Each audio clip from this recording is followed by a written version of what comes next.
Hello students, welcome to BSACI. BSACI বেলুড়ে তোমাদের সকলকে স্বাগত জানাই।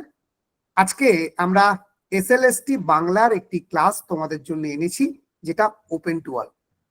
তোমরা অনেকেই ক্লাসের প্রথমে আমাকে বারবার রিকোয়েস্ট করছো একটা নতুন ব্যাচ আনার জন্য। আমি চেষ্টা করব। তবে জানিয়ে রাখি যে বহুদিন পর এসএলএসটি আসছে, এটা খুব ভালো কথা। এবং বর্তমান যা পরিস্থিতি সেটা হচ্ছে এসএলএসটি একটা নিতেই হবে সরকারকে। তো এমতো পরিস্থিতিতে দাঁড়িয়ে আমাদের সব থেকে জরুরি যে বিষয় সেটা হচ্ছে পড়াশুনো করা। দীর্ঘ 10টা বছর পর আমরা একটা সুযোগ পেতে চলেছি। হয়তো আগামীতে এই জীবনে আর পাবো কিনা জানি না, কারণ কি হবে কি না হবে কেউ জানে না। পরিস্থিতি এমনই, যেহেতু গত 10টা বছর অনেক মিটিং হয়েছে, মিছিল হয়েছে, প্রতিবাদ হয়েছে, এসএলএসটি হয়নি। কিন্তু এবারের প্রসঙ্গটা আলাদা, একেবারে সরকার থেকে নির্দিষ্ট করে দেওয়া হয়েছে। তাই আশা করছি নোটিফিকেশন আসছে, নোটিফিকেশন আসছে, নোটিফিকেশন আসছে, এবং সেখানে নতুনরাও হয়তো সুযোগ পাবে, এটা মোটামুটি নিশ্চিত। তবে যতক্ষণ না অফিসিয়াল কিছু আসছে সত্যি কিছু বলা সম্ভব নয়। তবে সবকিছু আশা রেখে আমাদের পড়াশুনোটাকে কিন্তু জারি রাখতে হবে, ঠিক আছে? তাই সেই লক্ষ্যে বিএসএসিআই সদা সর্বদা কিছু না কিছু ক্লাস দিয়ে থাকে, এবং আজকে সেরকমই একটি ক্লাস আমরা ওপেন টু অল এনেছি। এবং আজকে তোমাদের সঙ্গে আছেন আমাদের সকলের প্রিয় সৌমিক স্যার।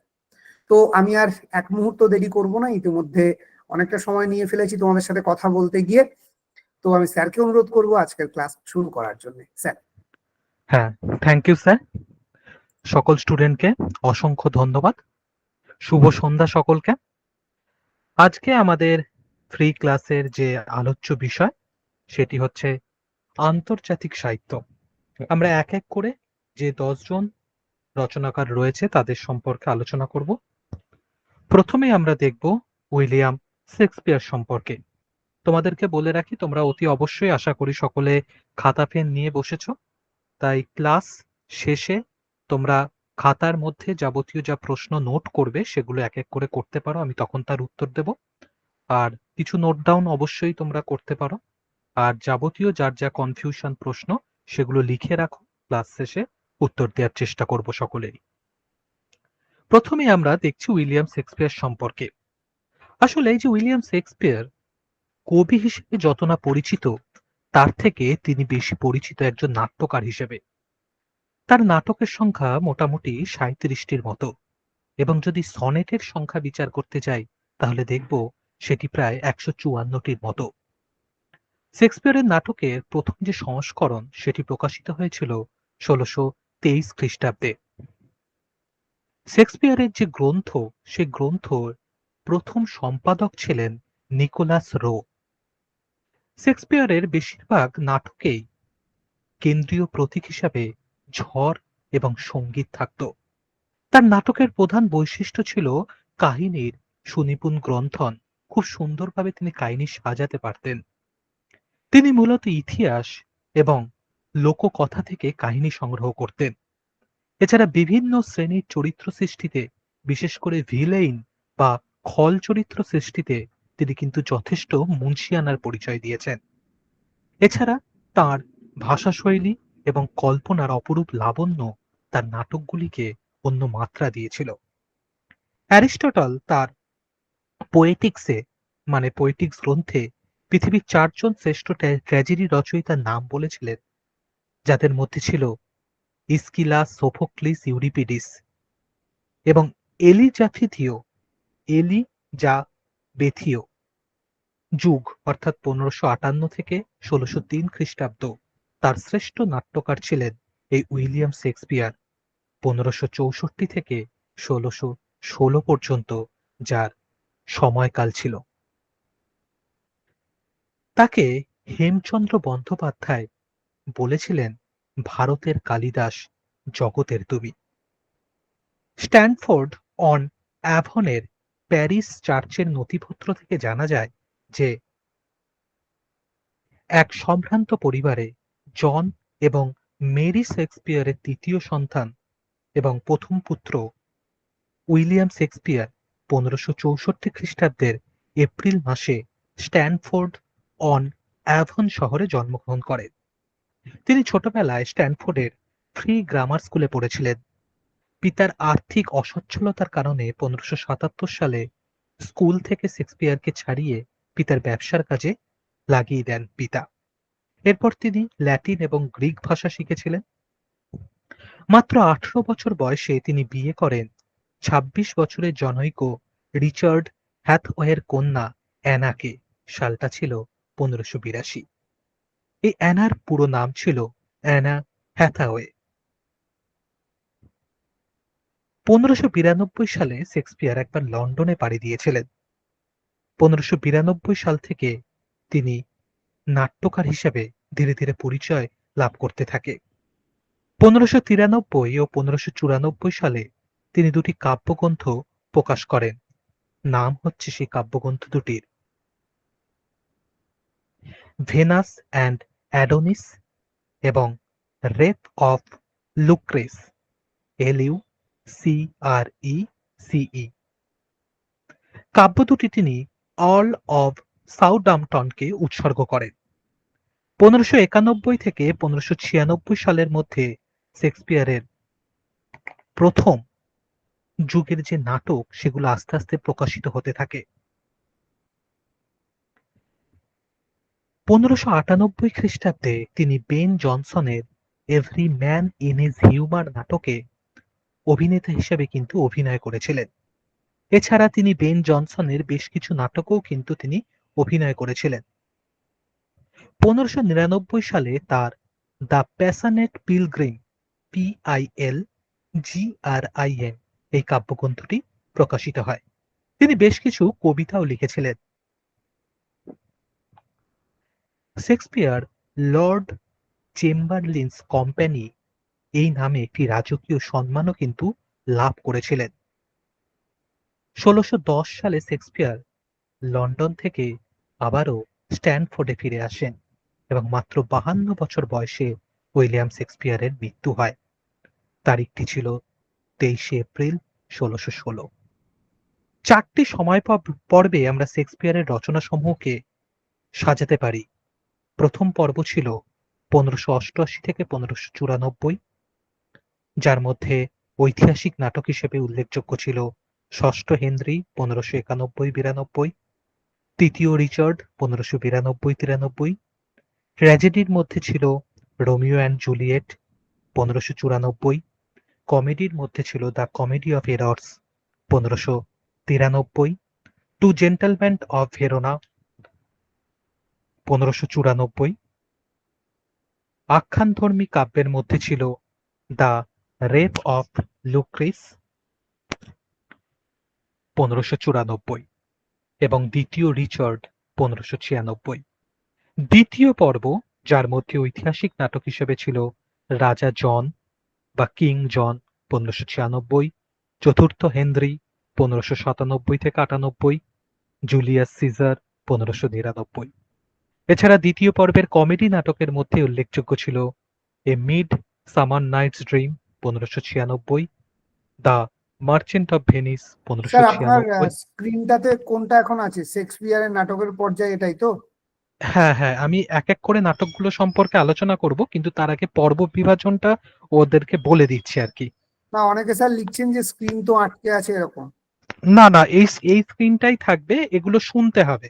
তারপরে আমি নাটকগুলো সম্পর্কে যাব, আগে কিছু তথ্য ওদেরকে দিয়ে নিচ্ছি, তারপরে নাটকগুলো সম্পর্কে বিস্তারিত যাব।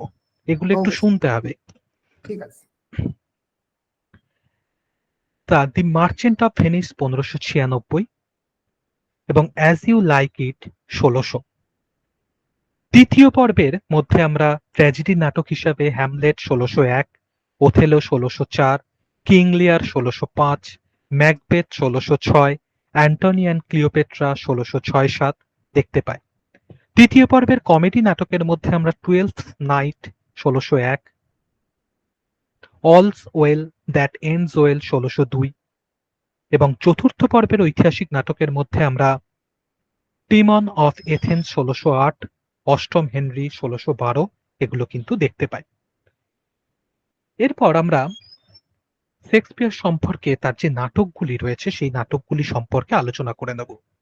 তার ঐতিহাসিক নাটক এই যে ষষ্ঠ হেনরি, এটি শেক্সপিয়ারের প্রথম ঐতিহাসিক নাটক। 3 খণ্ডে রচিত এই নাটকের কাহিনী হলিনশেডের ক্রনিকল নাটক থেকে নেওয়া হয়েছিল। নাটকটির 3টি খণ্ড একত্রে প্রকাশিত হয় 1623 খ্রিস্টাব্দে। এছাড়া ছিল কিং জন 1595। এই নাটকে শেক্সপিয়ার তার যে দেশপ্রেম এবং তার যে ক্যাথলিক ধর্মবিরোধী মনোভাব তা তিনি ফুটিয়ে তুলেছিলেন। এরপর আমরা যদি জুলিয়াস সিজার দেখি 1599, এটি শেক্সপিয়ারের অন্যতম ঐতিহাসিক নাটক এবং এটিকে বিশুদ্ধ ঐতিহাসিক নাটক হিসেবে যেরকম উল্লেখ করা যায়, তেমনি অনেকে এটিকে রোমান্টিক ট্র্যাজেডি নাটক হিসেবেও কিন্তু উল্লেখ করেছে। মূলত রাজতন্ত্রের সাথে প্রজাতন্ত্রের বিরোধের যে কাহিনী, সেটি ছিল এই নাটকের বিষয়বস্তু। এছাড়া তার যে কমেডি নাটক, তার মধ্যে ছিল দ্য কমেডি অফ এরর্স 1593। এটি শেক্সপিয়ারের সংক্ষিপ্ততম কমেডি নাটক। এই নাটকের কাহিনী তিনি সংগৃহীত করেছিলেন প্লাটাসের মেনাকমি ও অ্যাম্ফিট্রুওর নাটক থেকে। এখানে দুজোড়া যমজ ভাই বোনের কথা বলা হয়েছে। এরপর ছিল টু জেন্টলম্যান অফ ভেরোনা, প্রেম, বন্ধুত্ব, সংকট এবং সেই সংকট থেকে বেরিয়ে আসার কাহিনী নিয়ে এই নাটকটি রচিত হয়েছিল।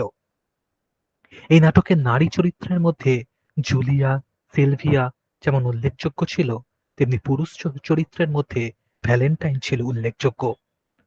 দ্য টেমিং অফ দ্য শ্রিউ বা টেমিং শ্রু, পুরুষের বুদ্ধি ও ব্যক্তিত্বের কাছে নারী সমর্পণের যে রহস্য, তাকে কেন্দ্র করে এই নাটকটি রচিত। এরপর আমরা রোমান্টিক কমেডি নাটকের মধ্যে দ্য মার্চেন্ট অফ ভেনিসকে দেখতে পাই। এই নাটকে এক হৃদয় বিনিময় ও বিবাহের যে কাহিনী, তা কিন্তু আমরা দেখতে পাই। এই নাটকের একটি উল্লেখযোগ্য চরিত্র হিসেবে আমাদের কিন্তু আজও মনে গেঁথে রয়েছে শাইলক। এরপর যদি আমরা দেখি অ্যাজ ইউ লাইক ইট, এই নাটকের পটভূমি কিন্তু অডেন অরণ্য। এই নাটকের আখ্যান ভাগে প্রেমিক প্রেমিকার যে প্রেমজাত সমস্যা, তা কিন্তু তুলে ধরা হয়েছে। এই নাটকের উল্লেখযোগ্য চরিত্রের মধ্যে রোজালিন্ড, অরল্যান্ড, সিলিয়া, অলিভিয়া এরা কিন্তু উল্লেখযোগ্য ছিল। এরপর আমরা 12th নাইট যদি দেখি, তাহলে দেখব এই নাটকে একটি রোমান্টিক প্রেমের চিত্র আঁকা হয়েছিল। এখানে খ্রিস্টমাসের প্রসঙ্গও কিন্তু উল্লেখ করা হয়েছিল। এই নাটকের উল্লেখযোগ্য চরিত্রের মধ্যে অলিভিয়া কিন্তু উল্লেখযোগ্য। এছাড়া শেক্সপিয়ারের অন্যান্য কমেডি নাটকগুলি হল লাভস লেভার্স লস্ট, এ মিডসামার নাইটস ড্রিম ইত্যাদি। তার যদি আমরা ডার্ক কমেডি বা সমস্যামূলক নাটক দেখি, তাহলে তার মধ্যে ট্রয়লাস এবং ক্রেসিডা সেটি কিন্তু একটি উল্লেখযোগ্য। এই নাটকের উল্লেখযোগ্য একটি চরিত্র হচ্ছে হেক্টর। এরপর ছিল মেজার ফর মেজার, এটি একটি প্রণয় ঘটিত কমেডি নাটক, যার উল্লেখযোগ্য চরিত্র হচ্ছে ডিউক অ্যাঞ্জেলো এবং ইসাবেল। আমরা এই যে কমেডি নাটক নিয়ে আলোচনা করলাম, কমেডি নাটক কি এবং শেক্সপিয়ারের কমেডি নাটকের বৈশিষ্ট্যই বা কি? শেক্সপিয়ারের কমেডি নাটকের প্রধান উপজীব্য ছিল প্রেম, একটা সুখী জীবন কল্পনা। তার কমেডি নাটকে নায়ক বা নায়িকারা ছদ্মবেশ ধারণকে এক পদ্ধতি রূপে গ্রহণ করেছিল এবং তার কমেডি নাটকে পুরুষের তুলনায় নারী চরিত্রের সংখ্যাই কিন্তু বেশি ছিল। তার ট্র্যাজেডি নাটকের মধ্যে আমরা রোমিও অ্যান্ড জুলিয়েটকে দেখি।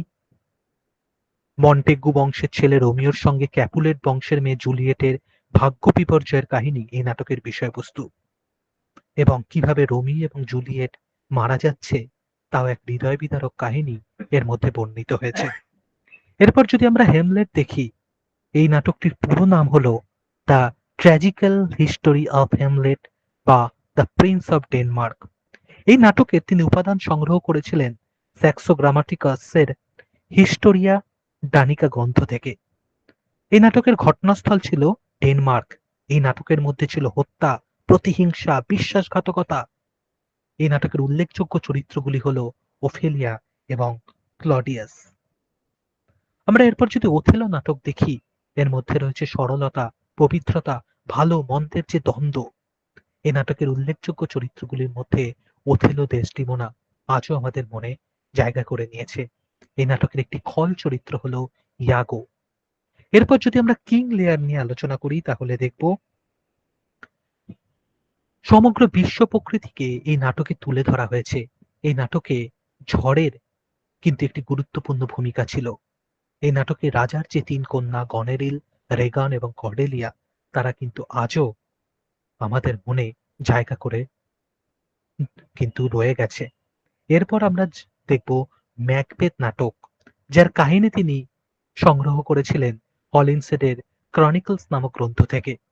এখানে ম্যাকবেথ চরিত্র যেমন রয়েছে, তেমনি রয়েছে রাজা ডানকান চরিত্র, লেডি ম্যাকবেথ চরিত্র। অ্যান্টনি এবং ক্লিওপেট্রা তার একটি উল্লেখযোগ্য ট্র্যাজেডি নাটক। এই নাটকের উপাদান তিনি সংগ্রহ করেছিলেন প্লুটার্কের লাইফ অফ এন্টোনিয়াস গ্রন্থ থেকে। সমগ্র রোমান সাম্রাজ্য এবং ইজিপ্টের সাম্রাজ্য এই নাটকের কিন্তু পরিস্ফুটিত হয়েছিল। শেক্সপিয়ার অতি দক্ষতার সঙ্গে রোম সম্রাট অ্যান্টনি এবং মিশরের রানী ক্লিওপেট্রার প্রেম কাহিনীকে তুলে ধরেছিলেন, যার ফলে এই নাটক হয়ে গেছে ঐতিহাসিক ট্র্যাজেডি নাটক। শেক্সপিয়ারের যে ট্র্যাজেডি নাটক রয়েছে, সেই ট্র্যাজেডি নাটকের কি বৈশিষ্ট্য? ট্র্যাজেডি নাটকের শেষে থাকতো একটা বিষাদময়তা, নায়ক নায়িকার মৃত্যু ঘটত এবং অনেকটা কাব্যধর্মী ছিল এই ট্র্যাজেডি নাটকগুলি। তার ট্র্যাজেডি কমেডি নাটকের মধ্যে ছিল সিম্বেলিন, যার কাহিনী তিনি সংগ্রহ করেছিলেন বোকাচিওর ডেকামেরন গ্রন্থ থেকে। এই নাটকের নায়িকা ছিল আইমোজেন। এছাড়া ছিল দ্য উইন্টার টেল। এখানে উল্লেখযোগ্য চরিত্রের মধ্যে হারমিয়ন, লেওন্টিস, এই সমস্ত চরিত্র কিন্তু উল্লেখযোগ্য ছিল। এরপর ছিল দ্য টেম্পেস্ট। এটি ছিল শেক্সপিয়ারের শেষ রচনা, যা অতিপ্রাকৃত এবং জাদুর প্রভাবের দ্বারা নিয়ন্ত্রিত। ক্যালিবান ছিল এই নাটকের একটি অন্যতম চরিত্র। বাংলা সাহিত্যে শেক্সপিয়ারের নাটকের প্রভাব ছিল, যেমন মার্চেন্ট অফ ভেনিস গ্রন্থ অবলম্বনে হরচন্দ্র ঘোষ লিখছেন ভানুমতি চিত্তবিলাস। কমেডি অফ এরার্স অবলম্বনে বিদ্যাসাগর রচনা করছেন ভ্রান্তি বিলাস। মধুসূদন দত্ত, দীনবন্ধু মিত্র, রবীন্দ্রনাথ ঠাকুর প্রমুখেরা প্রায় সকলেই শেক্সপিয়ারের নাটকের প্রতি বিশেষ আকর্ষণ বোধ করেন। এছাড়াও বাংলা সাহিত্যে শেক্সপিয়ারের কিন্তু আজও অবদান রয়ে গেছে। যেমন মালিনী নাটকের সূচনা অংশে রবীন্দ্রনাথ কিন্তু শেক্সপিয়ারকে উল্লেখ করছেন। এছাড়া রবীন্দ্রনাথের চিরকুমার সভা নাটকে আমরা শেক্সপিয়ারের অ্যাজ ইউ লাইক ইট নাটকের প্রভাব দেখতে পাই। 1874 সালে যখন রবীন্দ্রনাথের 14 বছর বয়সও পূর্ণ হয়নি, তিনি তখন ম্যাকবেথ নাটকের বাংলা অনুবাদ করছেন। রবীন্দ্রনাথের রাজা ও রানী 1889 এই নাটকের সঙ্গে শেক্সপিয়ারের ম্যাকবেথ, রোমিও জুলিয়েট এবং ওথেলো নাটকের সাদৃশ্য খুঁজে পেয়েছেন অনেকে। রবীন্দ্রনাথের চিত্রাঙ্গনা নাটকের সঙ্গেও শেক্সপিয়ারের এ মিডসামার নাইটস ড্রিম নাটকের অনেকে সাদৃশ্য দেখেছেন। শেক্সপিয়ারের যে নাটকগুলো ছিল, সেই নাটকগুলিকে বাংলা গদ্যে সর্বপ্রথম রূপান্তর করেন গুরুদাস হাজরা। শেক্সপিয়ারের নাটক প্রথম বাংলায় নাটক আকারে নাট্যানুবাদ করেছিলেন হরচন্দ্র ঘোষ। তিনি শেক্সপিয়ারের মার্চেন্ট অফ ভেনিসের মর্মানুবাদ করে ভানুমতি চিত্তবিলাস নামে 1852-তে প্রকাশ করেছিলেন। এই নাটকটি গদ্যে এবং পদ্যে লেখা। এছাড়া হরচন্দ্র ঘোষের চারু মুখ চিত্তহারা এই নাটকটি শেক্সপিয়ারের রোমিও জুলিয়েট নাটকের অনুবাদ। জি.সি. গুপ্তের কীর্তিবিলাস যে নাটকটি ছিল, যার রচনাকাল 1852, সেই নাটকটিতে শেক্সপিয়ারের হেমলেট নাটকের কিন্তু প্রভাব রয়েছে। এছাড়া শেক্সপিয়ারের 12th নাইট অবলম্বনে কান্তিচন্দ্র বিদ্যারত্ন লিখেছিলেন সুশীলা চন্দ্রকেতু নামে একটি আখ্যায়িকা। এছাড়া মধুসূদন দত্তের শর্মিষ্ঠা, পদ্মাবতী, কৃষ্ণকুমারী প্রভৃতি নাটকে শেক্সপিয়ারের প্রভাব ছিল। কৃষ্ণকুমারী নাটকে শেক্সপিয়ারের কিং লিয়ার এই নাটকের কিন্তু প্রভাব রয়েছে। অনেকেই কিন্তু শেক্সপিয়ারের যে বিভিন্ন নাটক ছিল তার অনুবাদ করেছিলেন, যেমন সিদ্ধেশ্বর ঘোষ, তিনি চন্দ্রনাথ নাটক লিখছেন হ্যামলেট নাটকের দ্বারা অনুপ্রাণিত হয়ে। এছাড়া নাট্যকার অমৃতলাল বসুর যে রাজা বাহাদুর, সেই নাটকেও কিন্তু আমরা শেক্সপিয়ারের টেমিং অফ দি শ্রু এই নাটকের কিন্তু প্রভাব দেখতে পাই। গিরিশচন্দ্র ঘোষ শেক্সপিয়ারের ম্যাকবেথ নাটক অনুবাদ করেছিলেন। তার চণ্ড, সিরাজদৌল্লা, প্রফুল্ল নাটকেও কিন্তু আমরা শেক্সপিয়ারের প্রভাব দেখতে পাই। যেমন গিরিশচন্দ্রের যে জনা নাটক ছিল 1894, সেই নাটকে শেক্সপিয়ারের তৃতীয় রিচার্ড সেই নাটকের কিন্তু আমরা প্রভাব দেখতে পাই।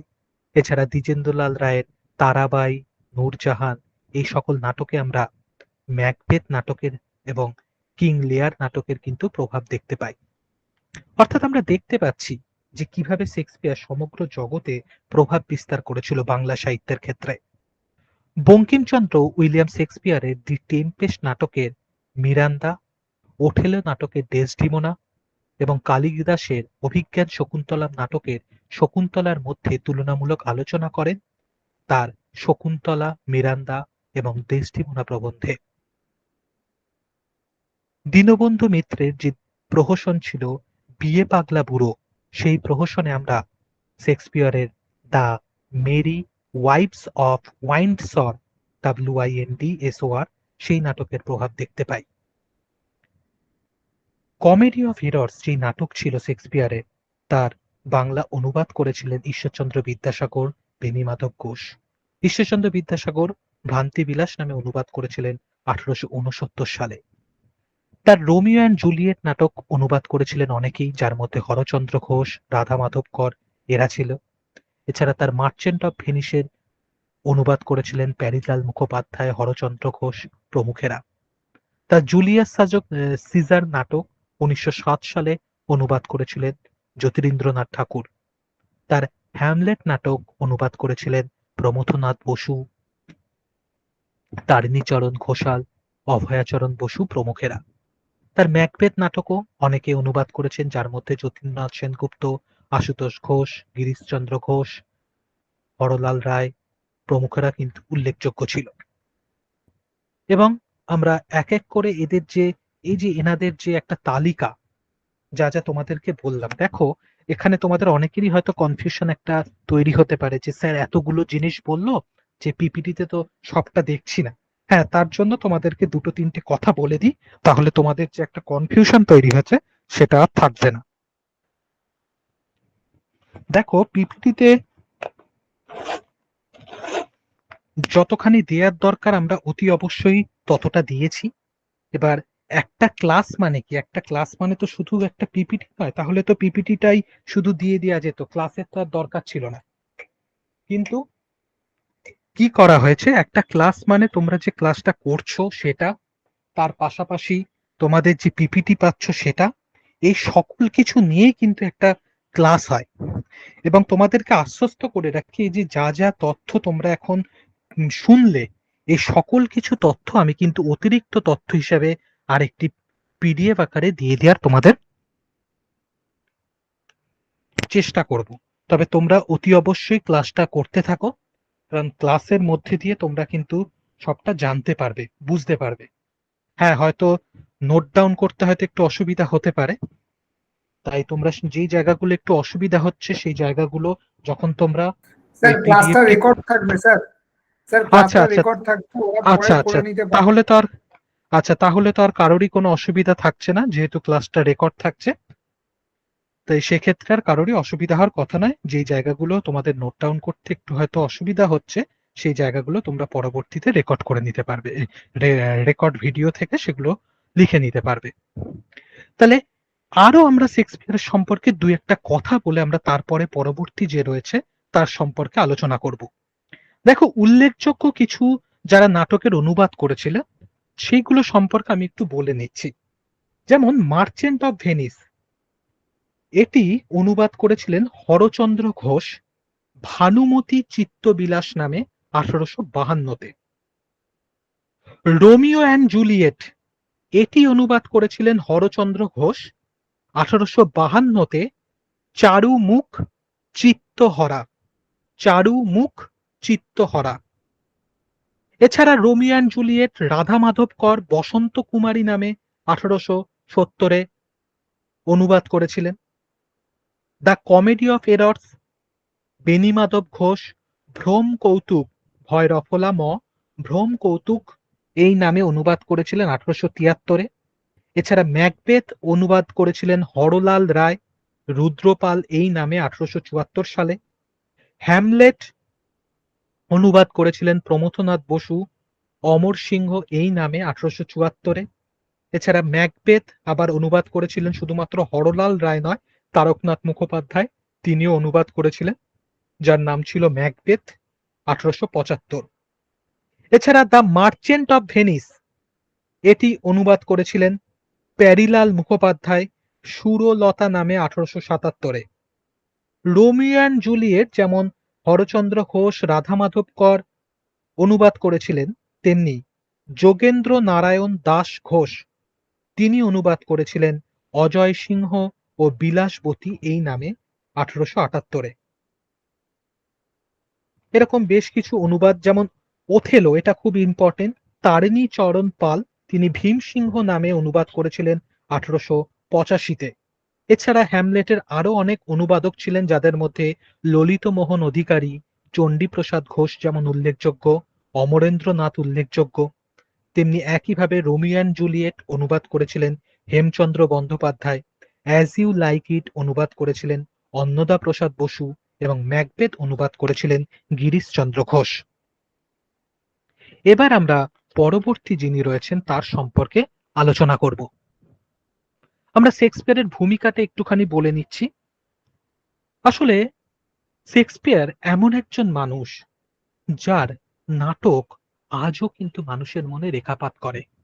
তাই তিনি শুধুমাত্র বাংলা সাহিত্যে নয়, অন্যান্য অনেক সাহিত্য জগতে তার রচিত নাটক, তার নাটকের যে চরিত্র, যে ডায়ালগ, সেগুলো কিন্তু আজও জায়গা করে নিয়েছে। তাই বার্নার্ড শর মতো নাট্যকারও কিন্তু শেক্সপিয়ারের ভূয়সী প্রশংসা করেছে। এবার আমরা টলস্টয় সম্পর্কে আলোচনা করব। কাউন্ট লেভ নিকোলাভিয়েচ টলস্টয় রাশিয়ার সবচেয়ে প্রতিভাধর লেখক ছিলেন এই টলস্টয়। আমরা অতি অবশ্যই টলস্টয় সম্পর্কে বিস্তারিত যে আলোচনা, সেই আলোচনায় যাব।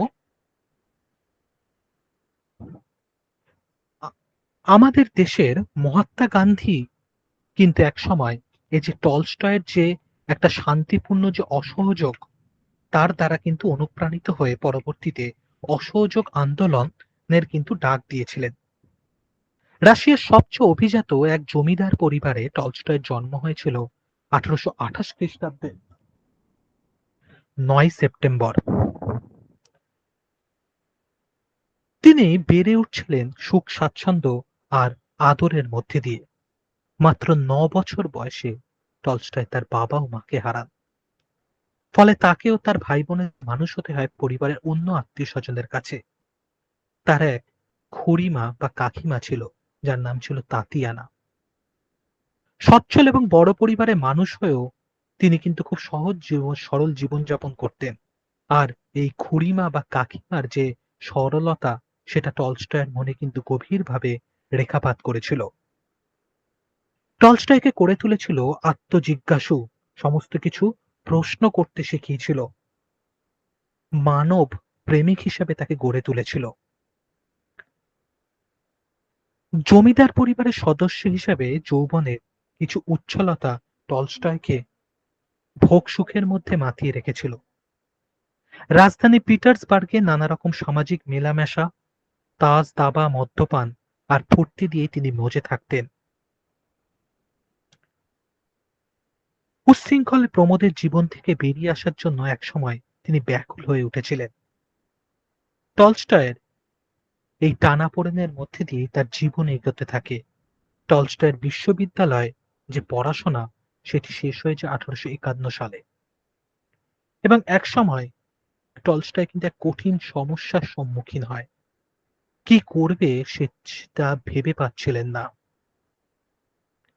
টলস্টয় একবার স্বেচ্ছাসেবক হয়ে সরকারি সেনাবাহিনীর সহযোগিতার কাজেও কিন্তু যোগদান করেছিলেন। প্রায় বছরখানেক সেনাবাহিনীর সঙ্গে থেকে যুদ্ধক্ষেত্র সম্বন্ধে বিচিত্র অভিজ্ঞতা লাভ করেছিলেন তিনি, এবং সেই অভিজ্ঞতাই তাকে কলম তুলে নেবার প্রেরণা জাগালো। পরের বছরই তিনি এরেইগ নামে একটি বই লিখলেন। এরেইগ।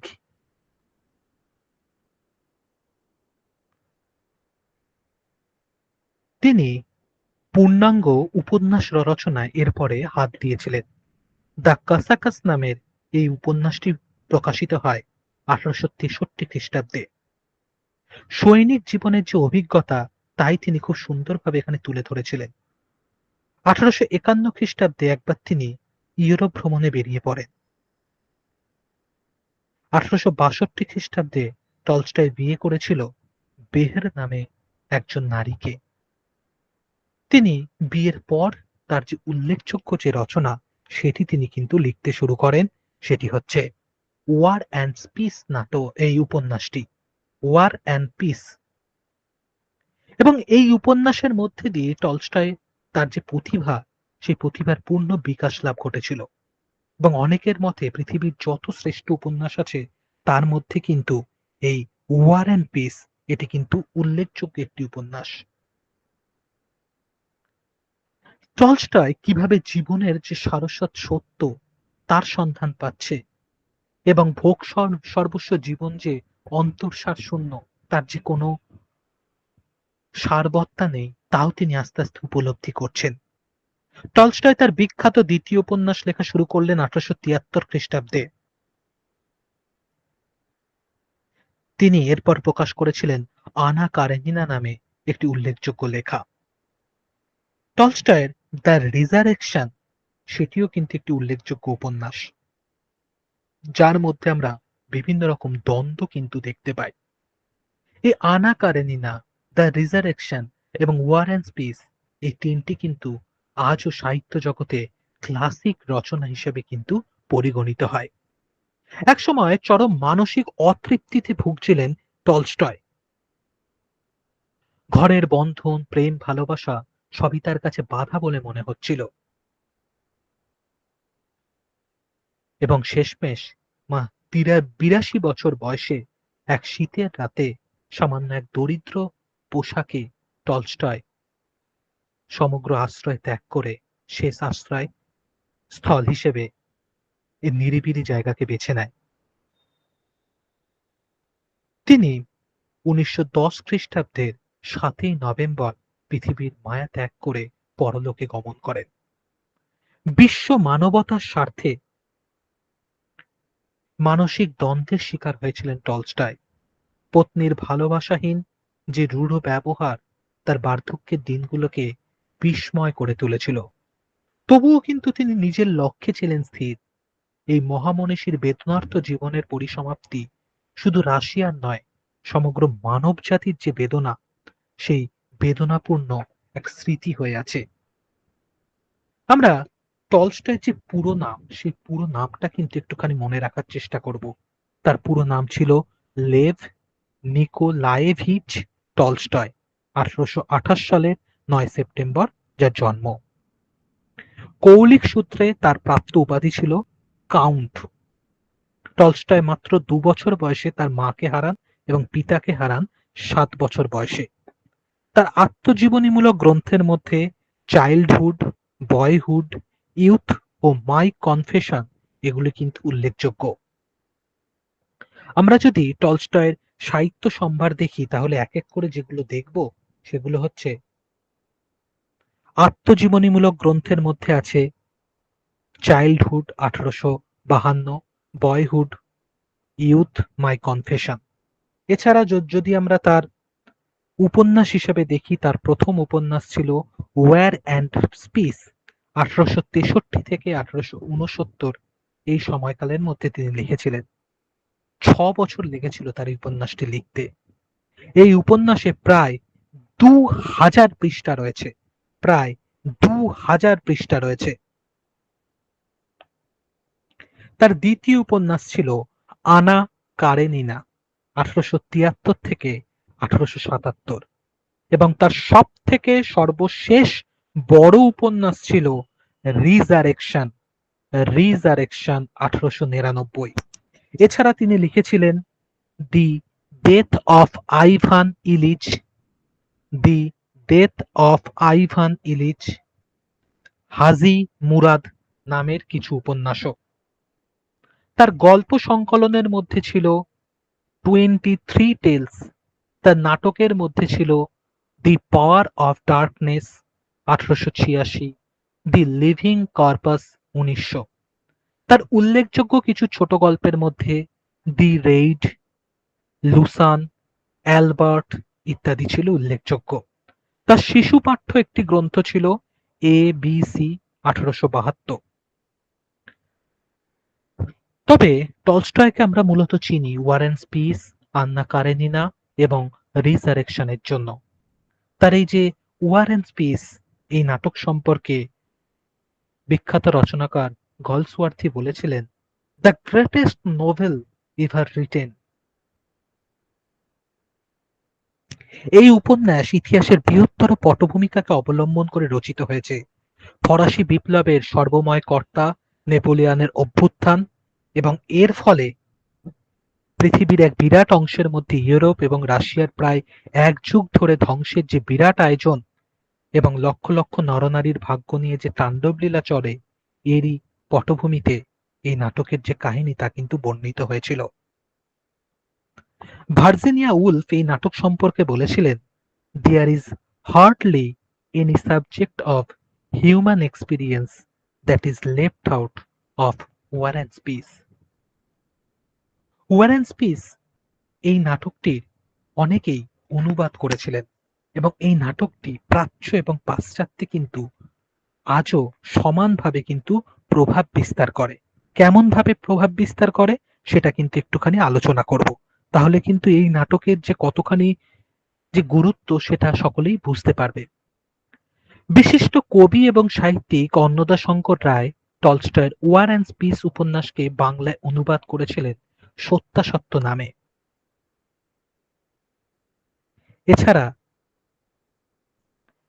অন্নদাশঙ্কর টলস্টয়কে নিয়ে, তার রচনা নিয়ে বহু প্রবন্ধ রচনা করেছিলেন। টলস্টয়ের এই যে ওয়ার অ্যান্ড পিস এই নাটককে একবার বাংলায় অনুবাদ করেছিলেন মনীন্দ্র দত্ত, অরুণ সোম, গৌরীশঙ্কর ভট্টাচার্যরা। সরোজ বন্দ্যোপাধ্যায় তার বাংলা উপন্যাসের কালান্তগ্র গ্রন্থে আন্না কারেনিনা এবং টলস্টয়ের অন্যান্য নাটক সম্পর্কে আলোচনা করেছিলেন। অনেকের মতে রবীন্দ্রনাথের গোরা উপন্যাস যে 1910 সালে প্রকাশিত হয়েছিল, সেই গোরা উপন্যাসের কথা যেন কোথাও গিয়ে এই টলস্টয়ের ওয়ার অ্যান্ড পিসের সাথে একসাথে মিলে যায়। এছাড়া তার যে আনা কারেনিনা সেটি ছিল একটি মূলত প্রেমের উপন্যাস এবং অনেকেই এটিকে ঊনবিংশ শতাব্দীর শ্রেষ্ঠ সামাজিক উপন্যাস বলে। এই উপন্যাসের উপজীব্য বিষয় ছিল ত্রিকোণ প্রেমের সমস্যা।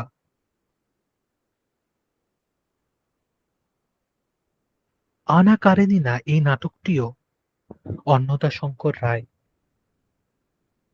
অনুবাদ করেছিলেন। এছাড়া অনুবাদ করেছিলেন মনীন্দ্র দত্ত এবং অনেকেই শরৎচন্দ্রের গৃহদাহ উপন্যাসের সাথে কিন্তু টলস্টয়ের আনা কারেনিনা উপন্যাসে কিছু মিল খুঁজে পেয়েছে। এছাড়া তার আরেকটি যে উল্লেখযোগ্য উপন্যাস রিসারেকশন 1899, এই উপন্যাস রচিত হয়েছিল টলস্টয়ের বন্ধু A.F. কোনির কাছ থেকে শোনা এক সত্য ঘটনা অবলম্বনে। এবং এই যে রিসারেকশন এই নাটক এই উপন্যাসটিও কিন্তু প্রাচ্য এবং পাশ্চাত্য সাহিত্যে কিন্তু গভীরভাবে প্রভাব বিস্তার করেছিল। রবীন্দ্রনাথের যে ছোট গল্প বিচারক রয়েছে তার সাথে কিন্তু এই রিসারেকশনের অনেকেই মিল খুঁজে পেয়েছেন। সরোজ বন্দ্যোপাধ্যায় তার বাংলা উপন্যাসের কালান্তর এই গ্রন্থে টলস্টয়ের এই রিসারেকশন উপন্যাসটি নিয়ে বিস্তর আলোচনা করেছেন। এছাড়া কবি কামিনী রায় টলস্টয়ের অনেক গল্পের অনুবাদ করেছিলেন। এছাড়া সমর সেন সহ অনেকেই কিন্তু এই টলস্টয়ের যে গল্প উপন্যাস সেগুলির অনুবাদ করেছিলেন।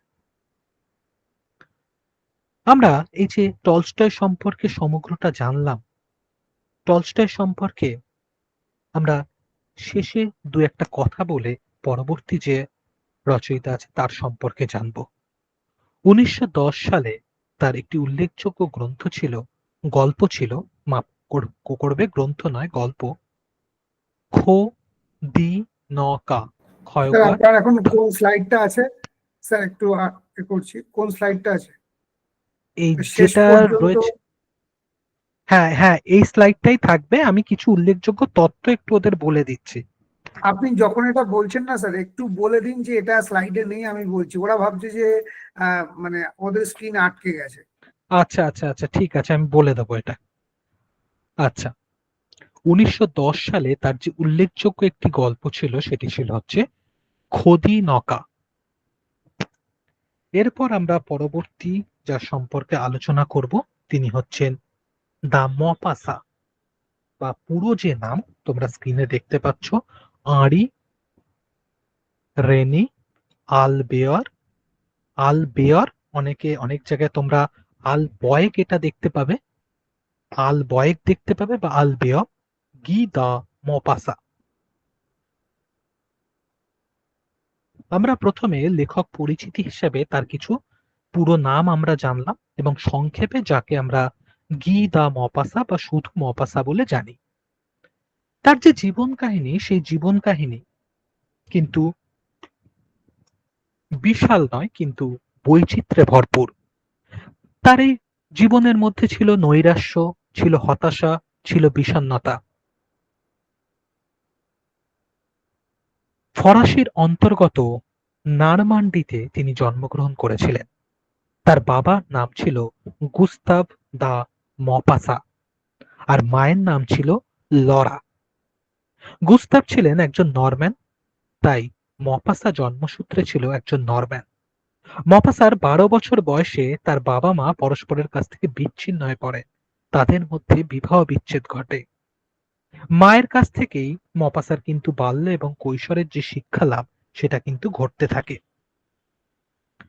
মপাসার পক্ষে দীর্ঘদিন কিন্তু ওই যে অর্থাভাব, সে অর্থাভাবে পড়াশোনা করা সম্ভব হয় না। কেন? শুধু যে অর্থ তা নয়, তার পাশাপাশি তার একটা উদ্ধতপূর্ণ আচরণ, রুক্ষ। বিদ্যালয় কর্তৃপক্ষ তাকে একবার বহিষ্কার করে দেন, এবং মা তাই ছেলের ভবিষ্যতের ব্যাপারে বড়ই ভাবিত হয়ে পড়েন, এবং শেষমেশ তাকে লাওয়েনের বিদ্যালয়ে ভর্তি করেন, এবং সেখানেই তিনি প্রথানুযায়ী পুঁথিগত বিদ্যা সমাপ্ত করেন। এরপর নৌ-বিভাগের করণিকের কাজেও তিনি বেশ কিছুদিন যুক্ত ছিলেন। 1880 সেই সময় মপাসার প্রথম কাব্যগ্রন্থ ডেস ভার্স সেটি প্রকাশিত হচ্ছে। তার কাব্যগ্রন্থটির অধিকাংশ কবিতার মধ্যেই জীবনের যে অশালীন এবং কদর্য যে দিক রয়েছে সেগুলোকে তিনি তুলে ধরেছিলেন। এরপর 1880 খ্রিস্টাব্দে তরুণ উদীয়মান লেখকদের গল্পের একটি সংকলন তিনি প্রকাশ করেছিলেন। সেই সংকলনটির নাম ছিল লেস সয়েরেস ডি মেইম্যান, LESSOIREESDEMEMAN। এতে মপাসার বলে ডি সুয়েট নামক গল্পটি স্থান পায়। BOULEDESUIF সংকলন গ্রন্থটিতে মপাসার গল্পটি তাকে কিন্তু জনপ্রিয় করে তোলে।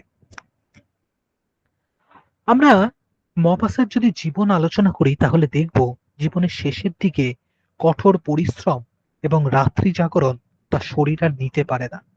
শারীরিক ব্যাধির কবলে পড়লেন তিনি, এবং নানা রকম রোগ কিন্তু তার উপর চেপে বসল, এবং এক সময় উন্মাদ দশা প্রাপ্ত হয়ে তাকে পাগলাগারদও আশ্রয় নিতে হয়েছিল, এবং এই অবস্থায় বেশি দিন তিনি আর বাঁচেন না। তিনি 1893 খ্রিস্টাব্দে মাত্র 43 বছর বয়সে তিনি কিন্তু পৃথিবী থেকে চির বিদায় নেন। মপাসা সারা জীবনে 7টি পূর্ণাঙ্গ উপন্যাস এবং প্রায় 250টি ছোট গল্প রচনা করেছিলেন। পৃথিবী বিখ্যাত সাহিত্যিক টলস্টয়, জোহান বয়ার এবং বিখ্যাত সমালোচক লুকাস মপাসার কিন্তু ভূয়সী প্রশংসা করেছেন। এবার আমরা মপাসার এখন যা যা তথ্য দিচ্ছি, এতক্ষণ তোমরা স্ক্রিনে সেই সমস্ত তথ্য দেখতে পেলে। এবার কিছু অতিরিক্ত তথ্য দিচ্ছি যেটা কিন্তু তোমাদেরকে শুনতে হবে, তোমরা কিন্তু স্লাইডে দেখতে পাবে না। আমরা গীতা মপাসা সম্পর্কে জানলাম। এবার তার কিছু উল্লেখযোগ্য আরো তথ্য, সেগুলো আমি তোমাদেরকে দেব।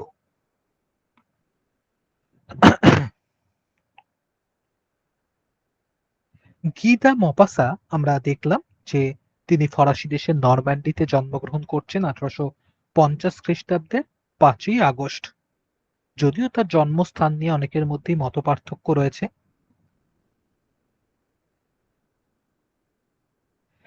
ফরাসি সাহিত্যিক ফ্লোবেয়ার ফয়লয় ওকার বয়েকার অন্তস্থ বয়বিন্দুর এই ফ্লোবেয়ার, যিনি ছিলেন মপাসার কিন্তু গুরু। এই ফ্লোবেয়ারের দ্বারা কিন্তু মপাসা প্রচুর পরিমাণে কিন্তু তার থেকে অনেক কিছু শিখেছিলেন, তিনি তার দ্বারা প্রভাবিত হয়েছিলেন। এবং আমরা দেখেছিলাম যে 1870 খ্রিস্টাব্দে ফ্রাঙ্কো প্রুসিয়ার যুদ্ধে তরুণ মপাসা সেনাবাহিনীতে যোগদান করেছিলেন। মপাসার স্বনামে প্রকাশিত প্রথম গ্রন্থ ছিল ডেভ ভার্স বা ডেস ভার্স, DES VERS, 1880। এটি ছিল একটি কাব্যগ্রন্থ।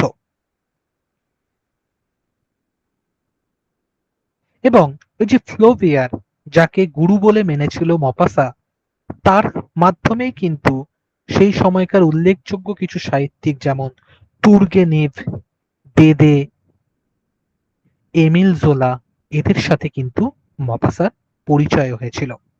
এবং আস্তে আস্তে মপাসার যে জীবন, সেই জীবনে কিন্তু নানাবিধ পরিবর্তন আসছিল।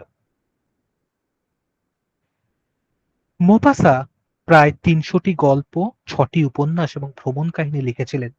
তার উপন্যাসগুলির মধ্যে উল্লেখযোগ্য হচ্ছে বেল অ্যামি, BEL একটা ছোট্ট হাইফেন, অ্যামি AMI, 1885, পেরে এট জিন, PIERRE8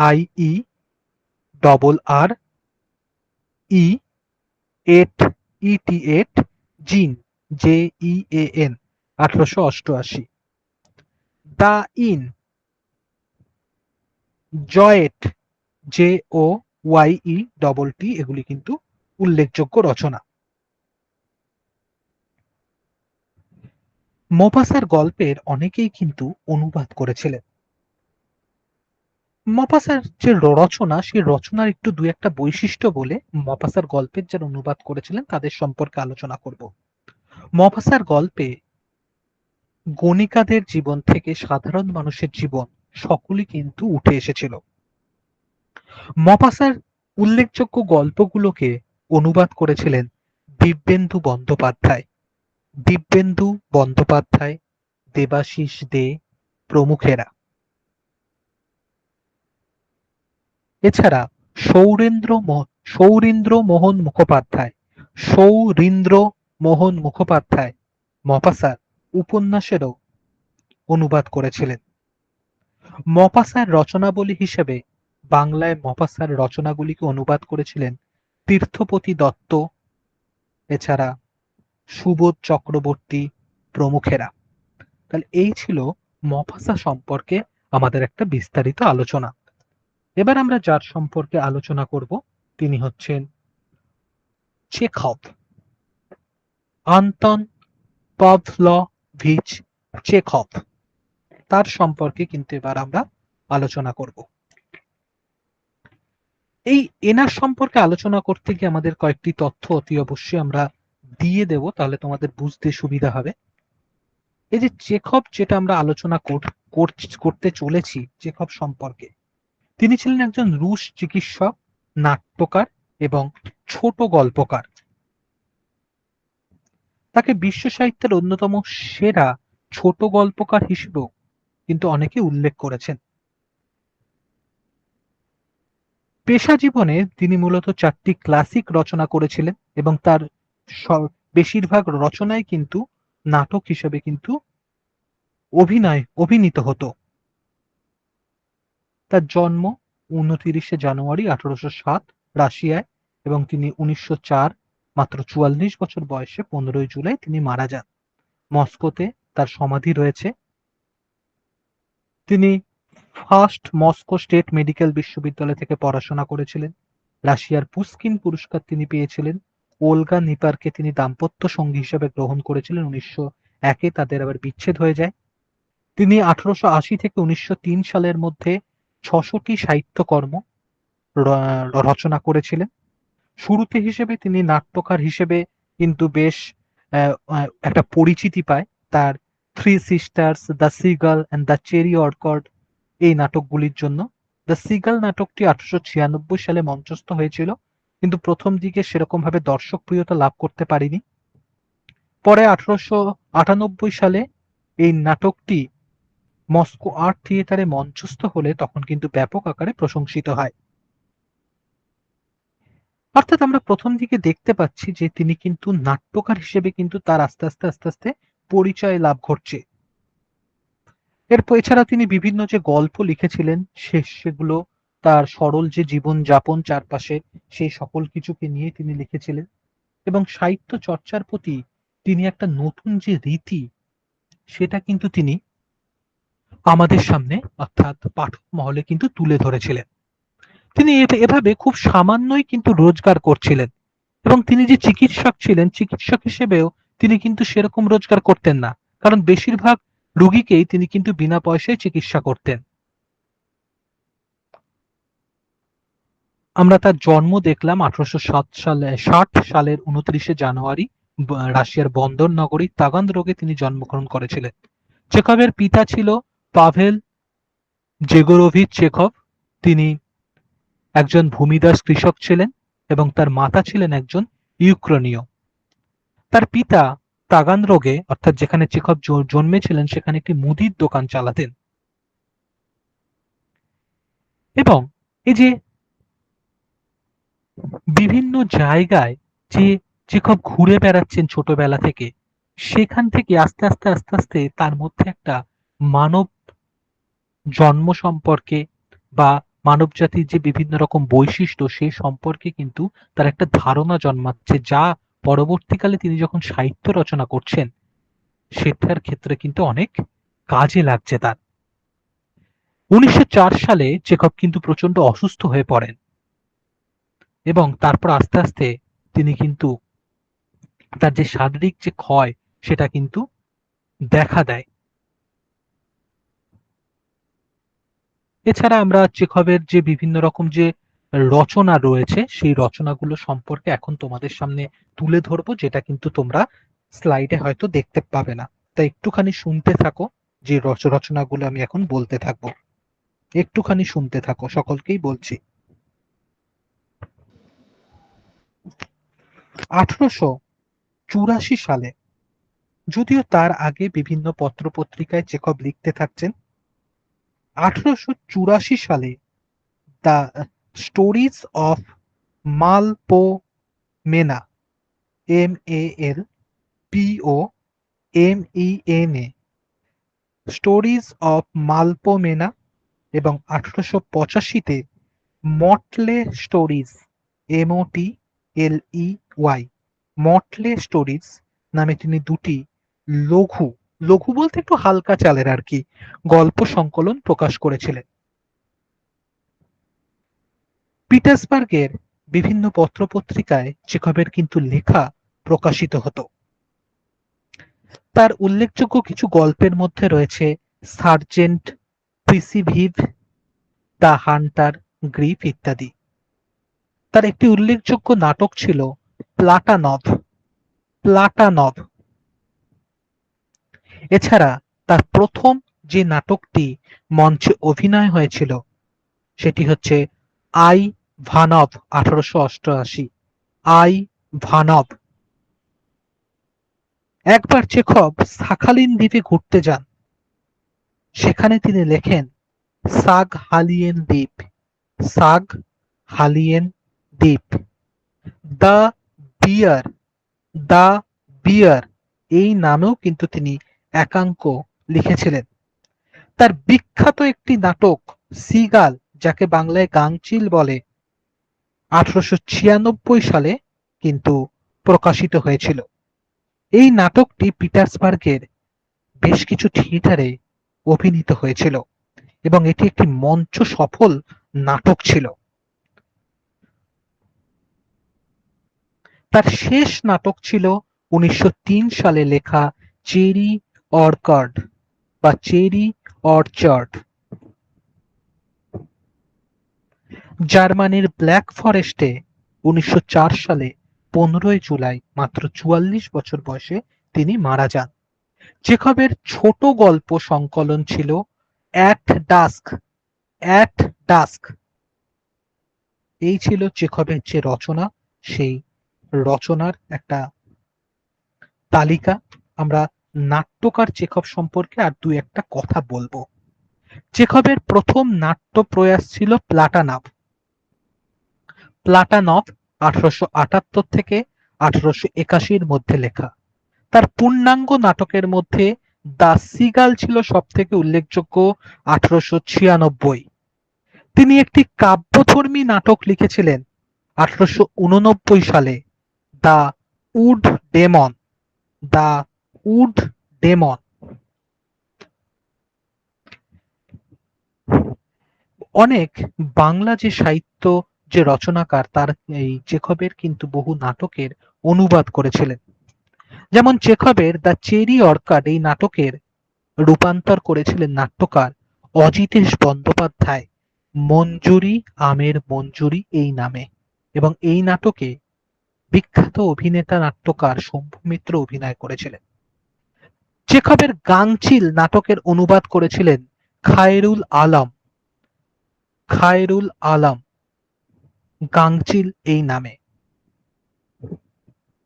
এছাড়া আরো অনেকে চেখভের রচনার অনুবাদ করেছিলেন, যেমন চেখভের আমার জীবন এই নামে বাংলা অনুবাদ করেছিলেন একটি উপন্যাসের চেখভের অনিলেন্দু চক্রবর্তী।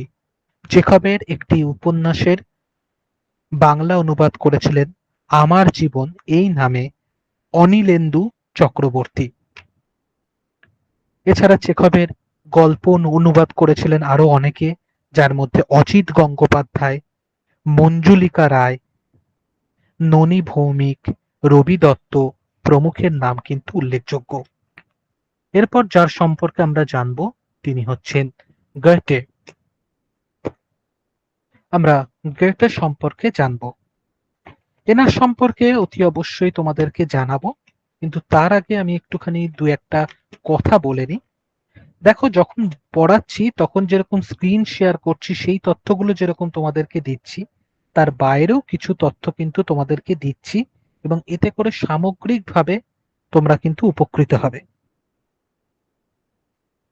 তাই সেই সকল কথা মাথায় রেখে আমরা আমাদের পরবর্তী যে আলোচনার যে বিষয়বস্তু গেটে তাই নিয়ে আলোচনা করব। ইয়োহান ভলফগাং গেটে 1749 থেকে 1832 মধ্যে যার সময়কাল, যিনি একজন জার্মান কবি, উপন্যাসিক, নাট্যকার, দার্শনিক, বিজ্ঞানী সকল হিসেবেই তিনি কিন্তু উল্লেখযোগ্য ছিলেন। তার জন্ম, মৃত্যু, পেশা, জাতীয়তা, তিনি যে সাহিত্য আন্দোলনের সাথে যুক্ত ছিলেন সেই সাহিত্য আন্দোলনের নাম যেমন স্টর্ম অ্যান্ড ড্রাং, ওয়েমার ক্লাসিজম, রোমান্টিসিজম ইন সায়েন্স ইত্যাদি। তিনি লিপজিগ বিশ্ববিদ্যালয়, স্ট্রাসবুর্গ বিশ্ববিদ্যালয় থেকে পড়াশোনা করেছিলেন। তার উল্লেখযোগ্য রচনার মধ্যে ফাউস্ট ডি লাইডেন ডেস ইয়ঙ্গেন ভেরিটাস, ওয়েলহেম মিস্টার্স অ্যাপ্রেন্টিসশিপ, ইলেকটিভ অ্যাফিনিটিস, প্রমেথিউস ইত্যাদি কিন্তু উল্লেখযোগ্য। তার দাম্পত্য সঙ্গীর মধ্যে ক্রিস্টিয়ানা ভালিয়াস ছিলেন। তার বাবা ছিল জোহান ক্যাম্পার গেটে এবং মা ছিল এলিজাবেথ ক্যাথারিন। 1749 সালে 28 আগস্ট তিনি ফ্রাঙ্কফুর্টে জন্মগ্রহণ করেছিলেন। এবং এরপরে আমরা দেখি যে একটা যে চারিদিকে যে একটা অসুবিধা, এই যে সপ্তবর্ষব্যাপী যুদ্ধ, তার যে ফলাফল সেটা কিন্তু গেটের জীবনে একটা প্রভাব বিস্তার করেছিল, এবং তিনি যখন পরবর্তীতে সাহিত্য রচনা করতে যাচ্ছেন এই সকল স্মৃতি কিন্তু বারবার ফিরে আসছেন। তিনি 1775 খ্রিস্টাব্দে মে থেকে জুলাই মাস অব্দি সুইজারল্যান্ড ভ্রমণ করেছিলেন, এবং একসময় তিনি 1776 সালে মন্ত্রী পরিষদের সদস্য হিসেবেও নিযুক্ত হয়েছিলেন। কিন্তু অর্থাৎ বিভিন্ন জায়গায় গেটে কিন্তু তার যে কার্য সেই কার্য কিন্তু চালিয়ে গিয়েছিলেন। তিনি একসময় হার্টস পর্বতে ঘুরতে যান, বার্লিন সফর করেন এবং একসময় তিনি যুদ্ধ পরিষদের সভাপতি, সড়ক ও জনপদ বিভাগের যে পরিচালকের যে দায়িত্বভার সেটাও তিনি গ্রহণ করেছিলেন। এবং আমরা যদি দেখি যে 1782 খ্রিস্টাব্দে তাকে সম্মানসূচক সামন্ত পদে উন্নীত করা হয় এবং তিনি অর্থ মন্ত্রণালয় দায়িত্ব পর্যন্ত গ্রহণ করেছিলেন।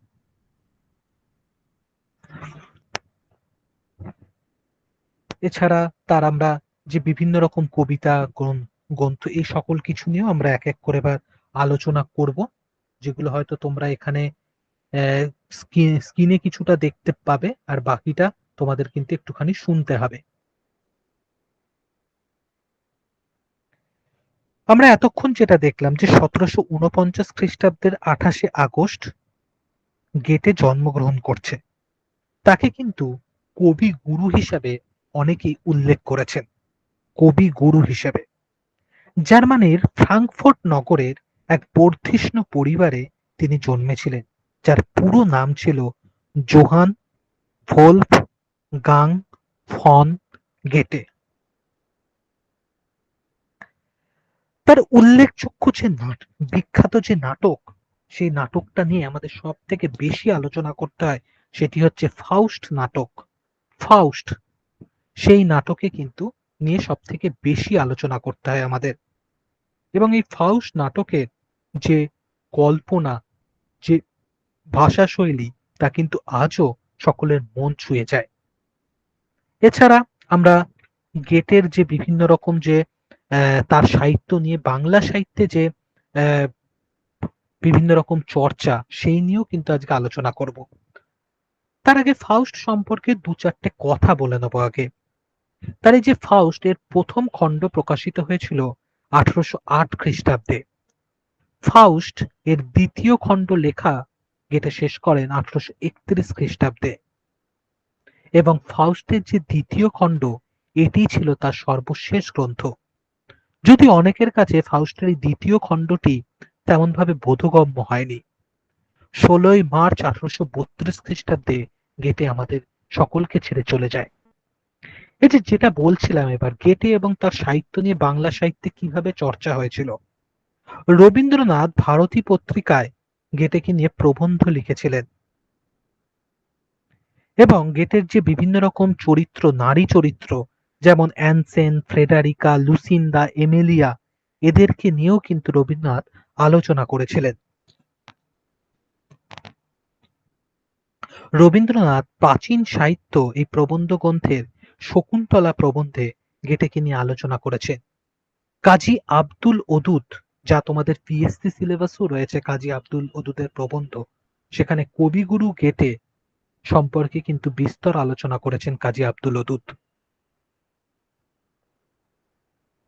অন্নদাশঙ্কর রায় তার শ্রেষ্ঠ প্রবন্ধ গ্রন্থে গেটেকে নিয়ে দুটি প্রবন্ধ লিখেছিলেন। একটি হচ্ছে কবিগুরু গেটে 1949 এবং ফাউস্ট 1933 থেকে 34। গেটের যে প্রমিথিউস যে নাটক রয়েছে, সেই প্রমিথিউস নাটকের বিষয় অবলম্বন করে প্রেমেন্দ্র মিত্র প্রমিথিউস একটি নামে একটি কবিতা রচনা করেছিলেন। সুরজিৎ দাশগুপ্ত গেটেকে নিয়ে বেশ কিছু প্রবন্ধ লিখেছিলেন, যার মধ্যে দান্তে গেটে ও রবীন্দ্রনাথ গেটে, কালিদাস ও গেটে, এই সমস্ত কিন্তু উল্লেখযোগ্য। এছাড়া ধূর্যতি প্রসাদ মুখোপাধ্যায়, ক্ষিতিমোহন সেন, প্রবোধচন্দ্র সেন সকলেই কিন্তু গেটেকে নিয়ে বিভিন্ন রকম যে প্রবন্ধ বা রচনা তা কিন্তু লিখে গেছেন। এছাড়া বুদ্ধদেব বসু, অন্নদাশঙ্কর রায়, তারাও কিন্তু গেটেকে নিয়ে বেশ কিছু কবিতা এবং যে বিভিন্ন রকম প্রবন্ধ তা কিন্তু লিখে গেছেন। অর্থাৎ আমরা দেখলাম যে শুধুমাত্র যে যে আন্তর্জাতিক সাহিত্য পড়ছি, অর্থাৎ যে যে দেশের আমরা এখানে রুশ সাহিত্যিক পড়লাম, জার্মান সাহিত্যিক পড়লাম, শুধু শুধু যে তারা শুধুমাত্র তাদের দেশে জনপ্রিয় ছিল তা নয়, পরবর্তীকালে বাংলা সাহিত্য জগতেও কিন্তু তাদের কিন্তু একটা প্রভাব বিস্তার করেছিল। শুধুমাত্র যে সকলে তাদের গ্রন্থগুলি বা রচনাগুলিকে অনুবাদ করেছে তা কিন্তু নয়, তার পাশাপাশি তাদের দ্বারা অনুপ্রাণিত হয়ে, বিশেষ করে তাদের রচনার দ্বারা অনুপ্রাণিত হয়ে বাংলায় এরকম বহু রচনাকার বহু গ্রন্থ বা রচনা কিন্তু লিখে আমাদেরকে উপহার দিয়েছেন। এরপরে আমরা যাকে নিয়ে পড়ব তিনি হচ্ছেন পাবলো নেরুদা। এবং এই পাবলো নেরুদাকে নিয়ে পড়তে গেলে আমাদের যে কথাটা সব থেকে বেশি করে মাথায় আসে সেটি হচ্ছে তার বৈচিত্র্যময় এক জীবন। চিলির জাতীয় কবি পাবলো নেরুদা লাতিন আমেরিকার কবিরূপেই কিন্তু বেশি প্রসিদ্ধ ছিল। দেশপ্রেম এবং মানবতার আবেদনধর্মী কবিতার জন্য তিনি আজও সারা বিশ্বে পরিচিত। 1904 খ্রিস্টাব্দে 12ই জুলাই তার চিলির পারেলের রিকার্ডো গ্রামে তার জন্ম।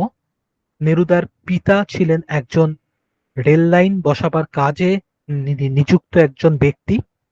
এছাড়া পশুপালন এবং কৃষির সাথেও যুক্ত ছিলেন। নেরুদার মা রোজা বাসোয়ালতো রোজা বাসোয়ালতো তিনি ছিলেন একজন স্কুল শিক্ষিকা।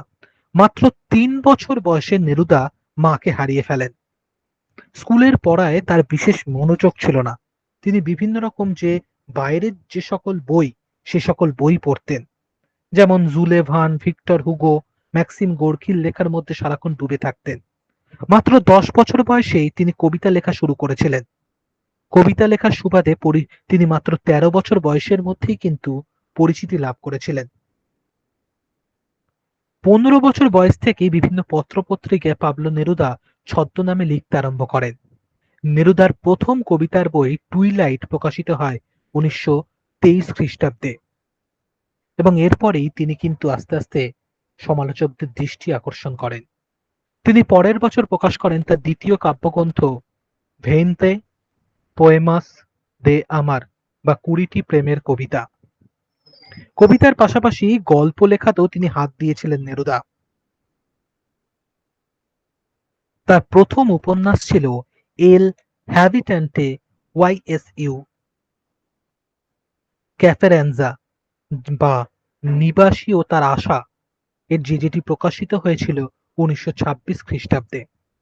এরপর 5 বছরের জন্য 1927 খ্রিস্টাব্দে তাকে নিয়োগ করা হয় দূতাবাসের চাকরিতে। যে একটু আগে বলছিলাম না শুরুতে যে বৈচিত্র্যময় জীবন, আস্তে আস্তে আমরা সেটা দেখতে পারবো।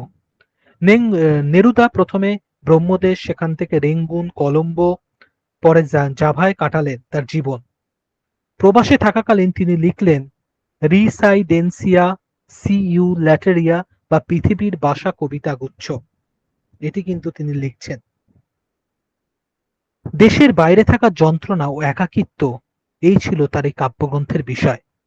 চিলি সরকারের কনসাল হয়ে 1933 খ্রিস্টাব্দে তিনি স্পেনে যান।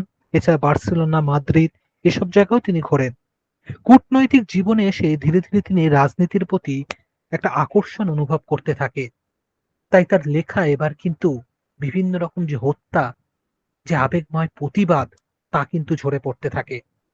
1940 খ্রিস্টাব্দ থেকে 1943 খ্রিস্টাব্দ পর্যন্ত তিনি 3 বছর মেক্সিকোতে কনসাল রূপে কাটান। নেরুদা মার্ক্সবাদী বিশ্বাসী ছিলেন।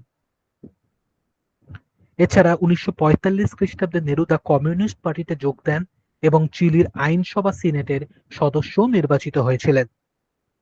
চিলির মহাকাব্য বলে যেটা আমরা জানি, ক্যান্তো জেনারেল বা কাণ্ড সর্বময়, সেটি প্রকাশিত হয়েছিল 1950 খ্রিস্টাব্দে। 1952 খ্রিস্টাব্দ নাগাদ চিলির বামপন্থী বিরোধী আইন কিছুটা শিথিল হলে নেরুদা আবার কিন্তু দেশে ফিরে আসে। কারণ দেশে তখন যে একটা বামপন্থার বিরুদ্ধে সরকার যে বিভিন্ন রকম নিয়ম কানুন চালু করেছিল, যাতে করে মার্ক্সবাদী বিশ্বাসী নেরুদা কিছুতেই তার দেশে থাকতে পারছিল না। 1955 খ্রিস্টাব্দে নেরুদা বিয়ে করেন মাতিলদে উরুতিয়াকে। 1959 খ্রিস্টাব্দে প্রকাশিত হয় তার প্রেম বিষয়ক শতক সিএন সনেটোস দে আমার। সিএন সনেটোস দে আমার। বয়স 50 পেরিয়ে গেলেও কিন্তু তার কবিতার ক্ষেত্রে নিত্য নতুন কিন্তু মোড় আসতে থাকে, নতুন নতুন। 1967 খ্রিস্টাব্দে প্রকাশিত হয় তার গীতিনাট্য ফালগার মুয়ের্তে দ্য জুয়াকিন মুয়ের্তা।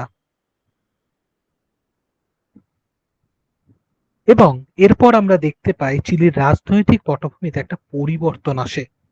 1970 খ্রিস্টাব্দে চিলির প্রেসিডেন্ট রূপে নির্বাচিত হয় পাবলো নেরুদা, এবং একসময় নেরুদাকে রাষ্ট্রদূত হয়েও প্যারিসে যেতে হয়, এবং এখানে অবস্থানকালেই নেরুদা সাহিত্যের সর্বোচ্চ মর্যাদা স্বীকৃতি হিসেবে নোবেল পুরস্কার পান 1971 খ্রিস্টাব্দে।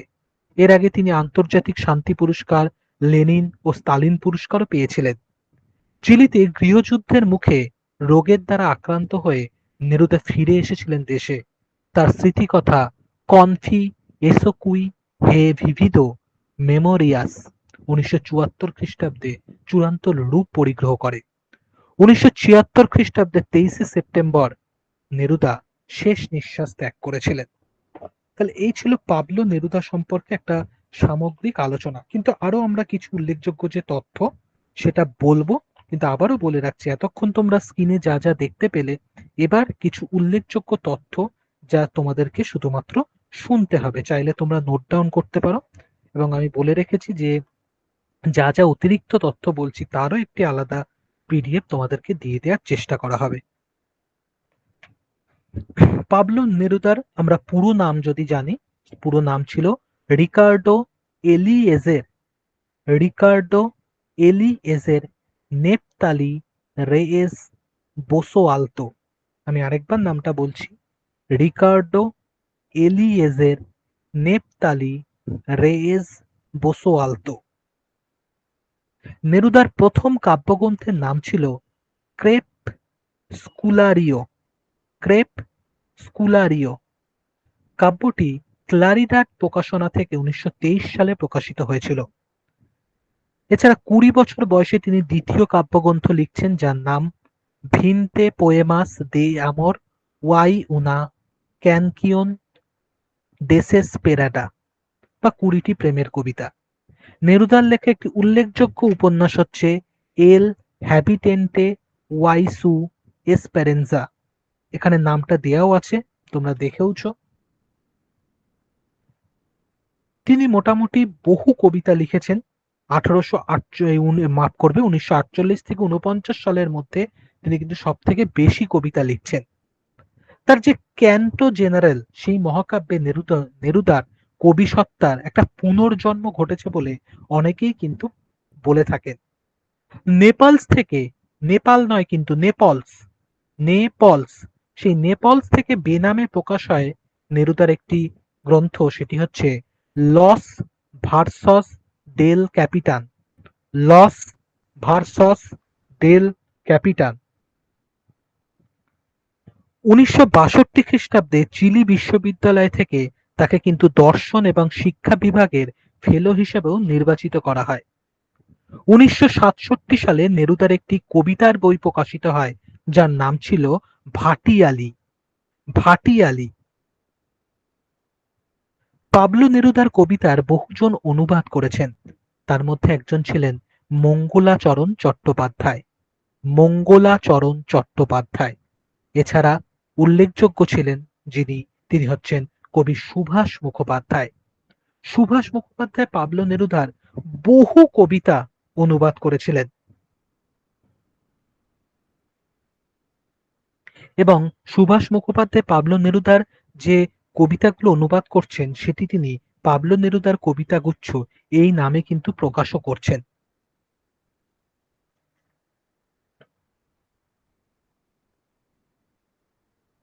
এছাড়া শক্তি চট্টোপাধ্যায়, তিনিও কিন্তু যে পাবলো নেরুদার যে কবিতা তা কিন্তু অনুবাদ করছেন। আমরা পাবলো নেরুদার কবিতা এছাড়া অনুবাদ করতে দেখি কবি নবারুণ ভট্টাচার্যকেও। নবারুণ ভট্টাচার্য যে পাবলো নেরুদার কাব্যগ্রন্থের স্প্যানিশ ভাষায় লেখা এক্সট্রা ভাগারিয়া, এক্সট্রা ভাগারিয়া কাব্যগ্রন্থে লা ডেস ডি চ্যাডা, লা ডেস ডি চ্যাডা, সেই কবিতাটি অনুবাদ করেন অসুখী একজন কবিতা নামে, যেটি কিন্তু আমরা আমাদের টেক্সট বই যে রয়েছে 9-এর, সেখানে কিন্তু আমরা সেটা দেখতে পাই বা পড়েছি। এছাড়া শঙ্খ ঘোষ, আলোকরঞ্জন দাশগুপ্ত, তারাও কিন্তু পাবলো নেরুদার বহু কবিতা কিন্তু অনুবাদ করেছিলেন। এরপর আমরা যার সম্পর্কে আলোচনা করব তিনি হচ্ছেন Gabriel Garcia Marquez. Gabriel Garcia Marquez. Marquez সম্পর্কে আমরা একটা সামগ্রিক আলোচনা করছি। গার্সিয়া মার্কেজ 1927 6 মার্চ কলম্বিয়াতে জন্মগ্রহণ করেন। তার পিতার নাম ছিল গাব্রিয়েল এলিগো গার্সিয়া আর মায়ের নাম ছিল লুইসা সান্তিয়াগা মার্কেজ। তার মা বাবার প্রণয় গঠিত বিয়ে সম্পাদিত হয়েছিল। জন্মের পর থেকেই দাদু বা ঠাকুরদাদার কাছে অর্থাৎ বাবার বাবার কাছে এই মার্কেজ মানুষ হয় এবং ঠাকুরদার কাছে তিনি যে যুদ্ধের কথা রূপকথার গল্প শুনতেন, আস্তে আস্তে তার মধ্যে কিন্তু রাজনৈতিক একটা ধারণা আদর্শ সেটা কিন্তু গড়ে উঠতে থাকে। মার্কেজ প্রথম তার কর্মজীবন শুরু করেন একজন সাংবাদিক হিসেবে। 1948-এ কাটেগেনা পত্রিকায় সাংবাদিক হিসেবে তিনি লেখা শুরু করেন। 1950-52-তে ওই পত্রিকায় সেপ্টিমাস নামে হুইমজিক্যাল একটি কলাম তিনি লেখেন। এরপর কলম্বিয়াতে তিনি বেরান কুইলা বলে যে একটি গ্রুপ সেখানে যোগদান করেন। এই গ্রুপে থাকতো অনেক লেখক এবং সাংবাদিক যাদের সাথে আস্তে আস্তে মার্কেজের পরিচয় বা পরিচিতি ঘটে এবং আস্তে আস্তে এভাবেই কিন্তু সাহিত্য জগতে তিনি পদার্পণ করেন। একসময় মার্কেজ এল এসপেকডার কাগজে তিনি কিন্তু অনেক লিখেছেন এবং এখানে নেভিদের যে গোপন জীবন কাহিনী তা কিন্তু তিনি তুলে ধরেছিলেন। এরপর তিনি 1958-তে মার্সিডেজ বার্চাকে বিয়ে করেন এবং পরের বছরই তাদের একটি সন্তান জন্ম নেয়। এরপর লিফ স্টোরস নামে প্রথম তার যে উপন্যাস সেটি তিনি লেখেন। এই উপন্যাসের রচনার পর প্রায় 7 বছর প্রকাশক খুঁজে বেড়াতে হচ্ছিল। অবশেষে 1900-তে এটি কিন্তু প্রকাশ হয়। 1928-এর 12ই সেপ্টেম্বরের বুধবারের মাত্র 8 ঘন্টা মাফ করবে 30 মিনিট 8 ঘন্টা সময়ে তিনি কিন্তু এই গল্পের প্রেক্ষাপট মার্কিন যখন 18 বছর বয়সে তখন থেকেই তার ইচ্ছা ছিল ঠাকুরদা ঠাকুমার উপর ভিত্তি করে একটি উপন্যাস লিখবে এবং একদিন সে সুযোগ চলে আসে। তিনি 18 মাস ধরে উপন্যাসটি লেখেন এবং এর প্রেক্ষাপটটা তিনি ঠিক করেছিলেন মাত্র 30 মিনিটের মধ্যে। 1967 সালে 100 ইয়ার্স অফ সলিটিউড নামে প্রকাশিত হয় তার এই উপন্যাসটি। দীর্ঘ 18 মাস ধরে অর্থের জন্য তার পরিবারকে ধার করে চালাতে হয় এবং এই উপন্যাস যখন প্রকাশ হচ্ছে তখন কিন্তু আস্তে আস্তে দেশে বিদেশে তার খ্যাতি ছড়িয়ে পড়ে। 1972-এ তিনি উপন্যাসটির জন্য রোমিউলো গ্যালিগস প্রাইজ পান। 1981-তে প্রকাশিত হয় তার উল্লেখযোগ্য একটি রচনা chronicle of a death foretold এবং 1982-তে সাহিত্যের জন্য তিনি নোবেল পুরস্কার পান। ইটালিয়ান পরিচালক ফ্রান্সিসকো রোজি তার রচনা নিয়ে সিনেমা তৈরি করেন। Marquez love in the time of cholera যেটি প্রকাশিত হয়েছিল 1985-তে, এটি তার মা বাবার যে প্রণয় তা নিয়ে লেখা। 1999-তে তিনি লিম্ফেটিক ক্যান্সারে আক্রান্ত হয় এবং আস্তে আস্তে তার যে নিজের যে লেখা সেটা কিন্তু বন্ধ হতে থাকে। 2002 সালে প্রকাশিত হয় তার স্মৃতিকথা নিয়ে 3টি ভলিউমের একটি আত্মজীবনী। এবার আমরা তার যে রচনাগুলো রয়েছে সেই রচনাগুলো নিয়ে একটু কিন্তু মনোনিবেশ করব। তিনি যে যে রচনা লিখেছিলেন মার্কেজ সেই নিয়ে কিন্তু আমরা একটুখানি আলোচনা করব।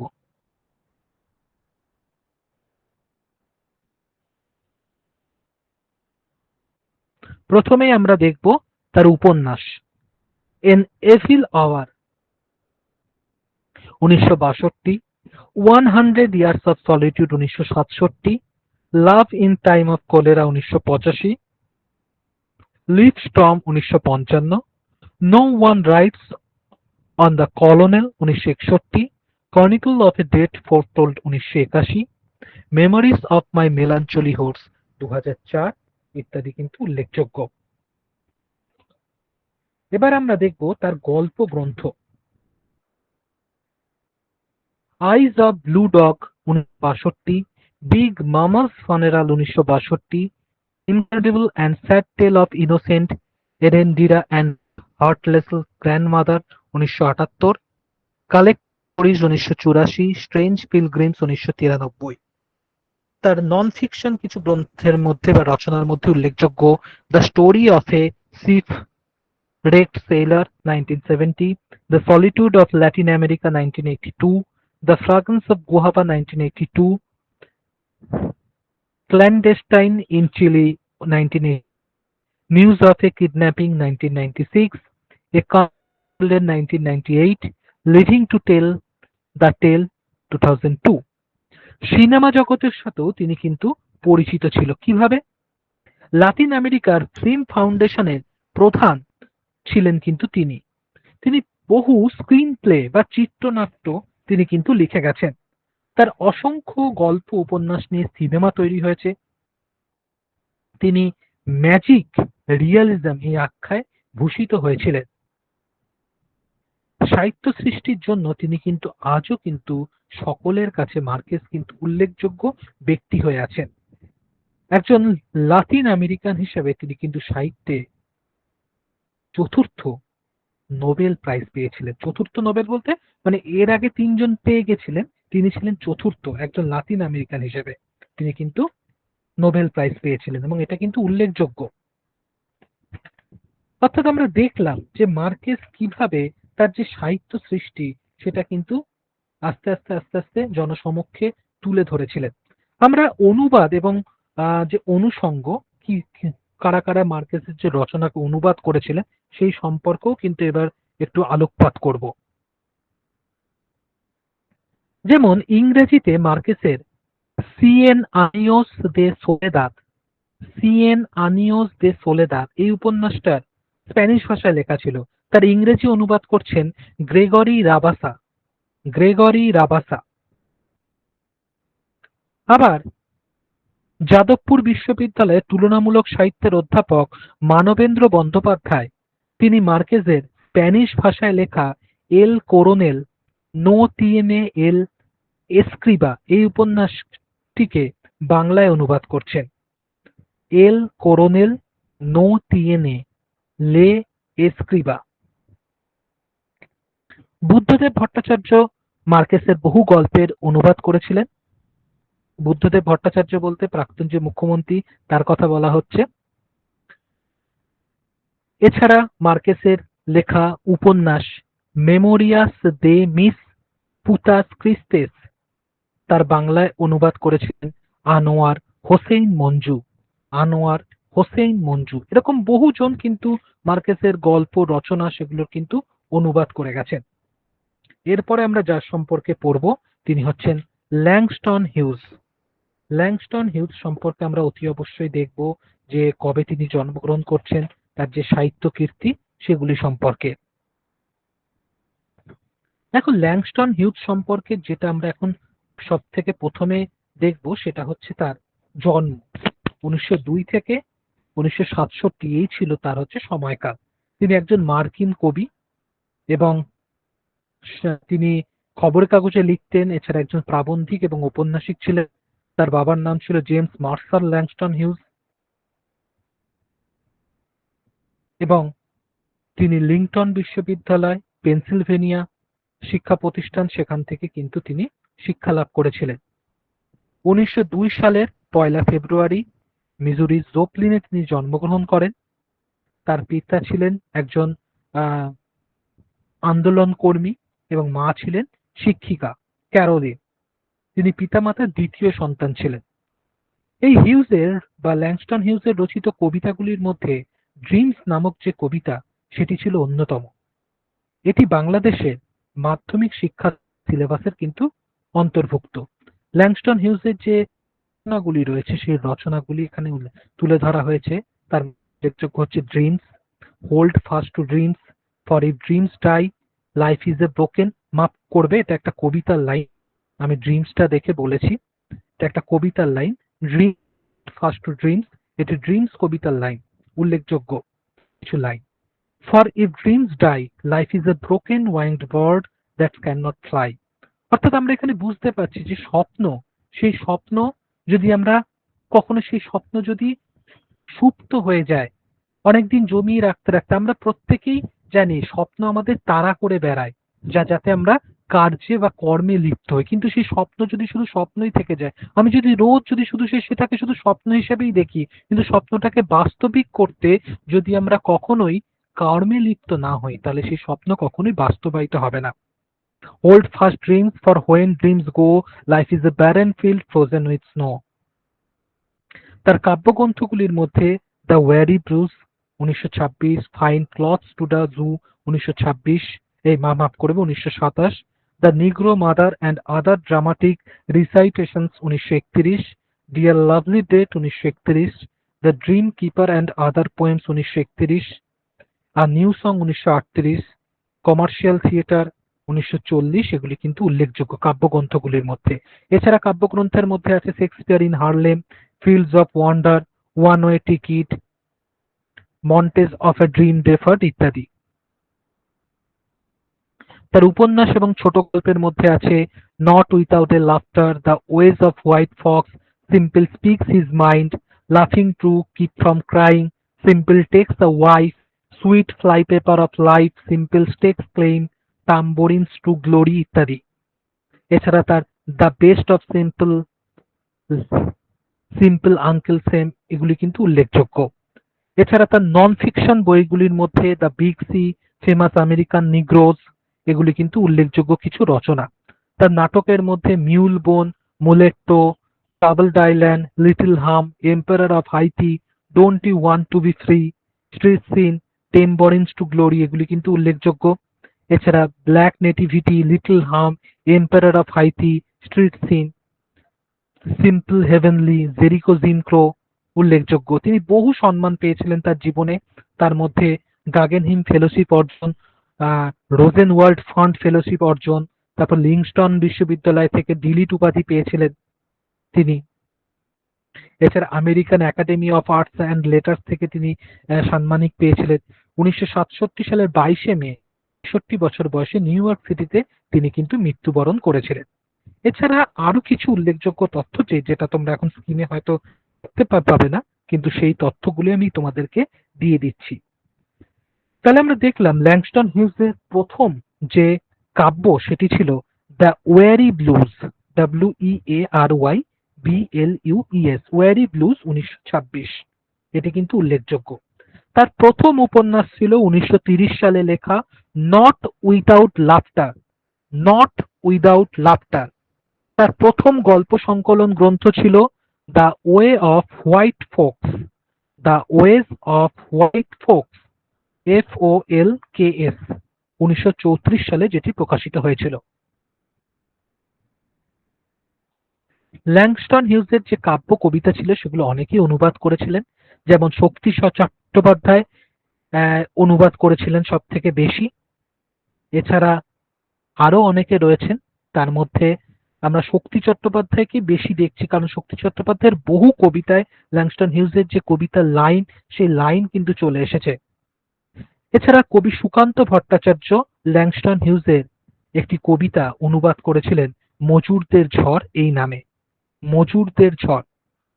তাহলে শক্তি চট্টোপাধ্যায়, সুকান্ত ভট্টাচার্য, এনারা কিন্তু সব থেকে বেশি অনুবাদ করেছিলেন ল্যাংস্টন হিউজের যে কবিতাগুলি।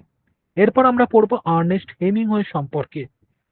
আর্নেস্ট হেমিংওয়ে সম্পর্কে কিন্তু আমরা এবার পড়ব।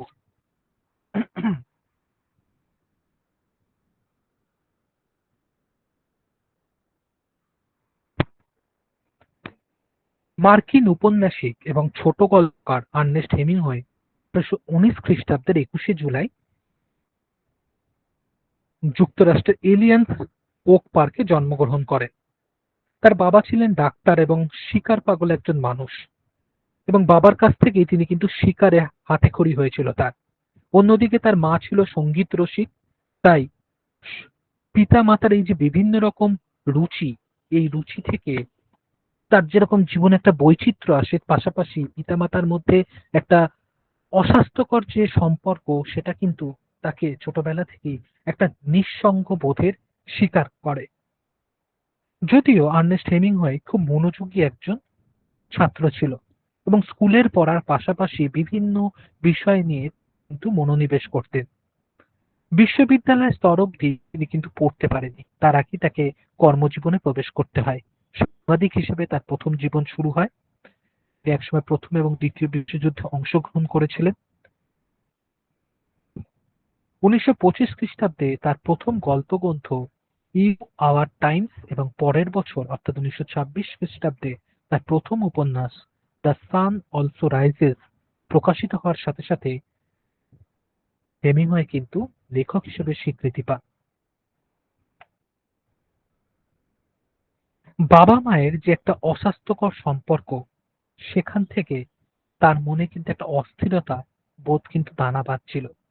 যৌবনে নিজে যখন তিনি বিয়ে করলেন, তখন কিন্তু তার নিজের সংসারও কিন্তু ভালোভাবে তিনি টেকাতে পারেননি।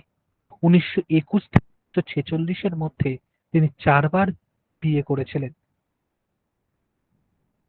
এবং তার চতুর্থ স্ত্রী সেই কিন্তু শেষ জীবনের কাছে ছিল।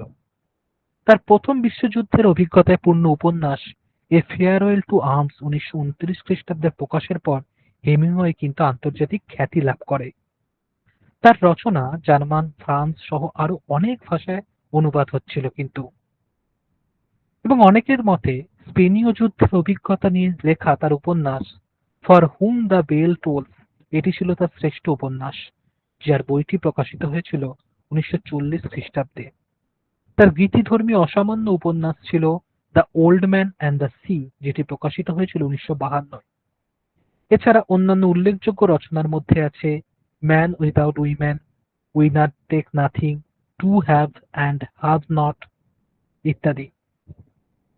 তার মৃত্যুর পরে প্রকাশিত হয়েছিল তার আত্মজীবনীমূলক রচনা a moveable feast, island in the stream ইত্যাদি।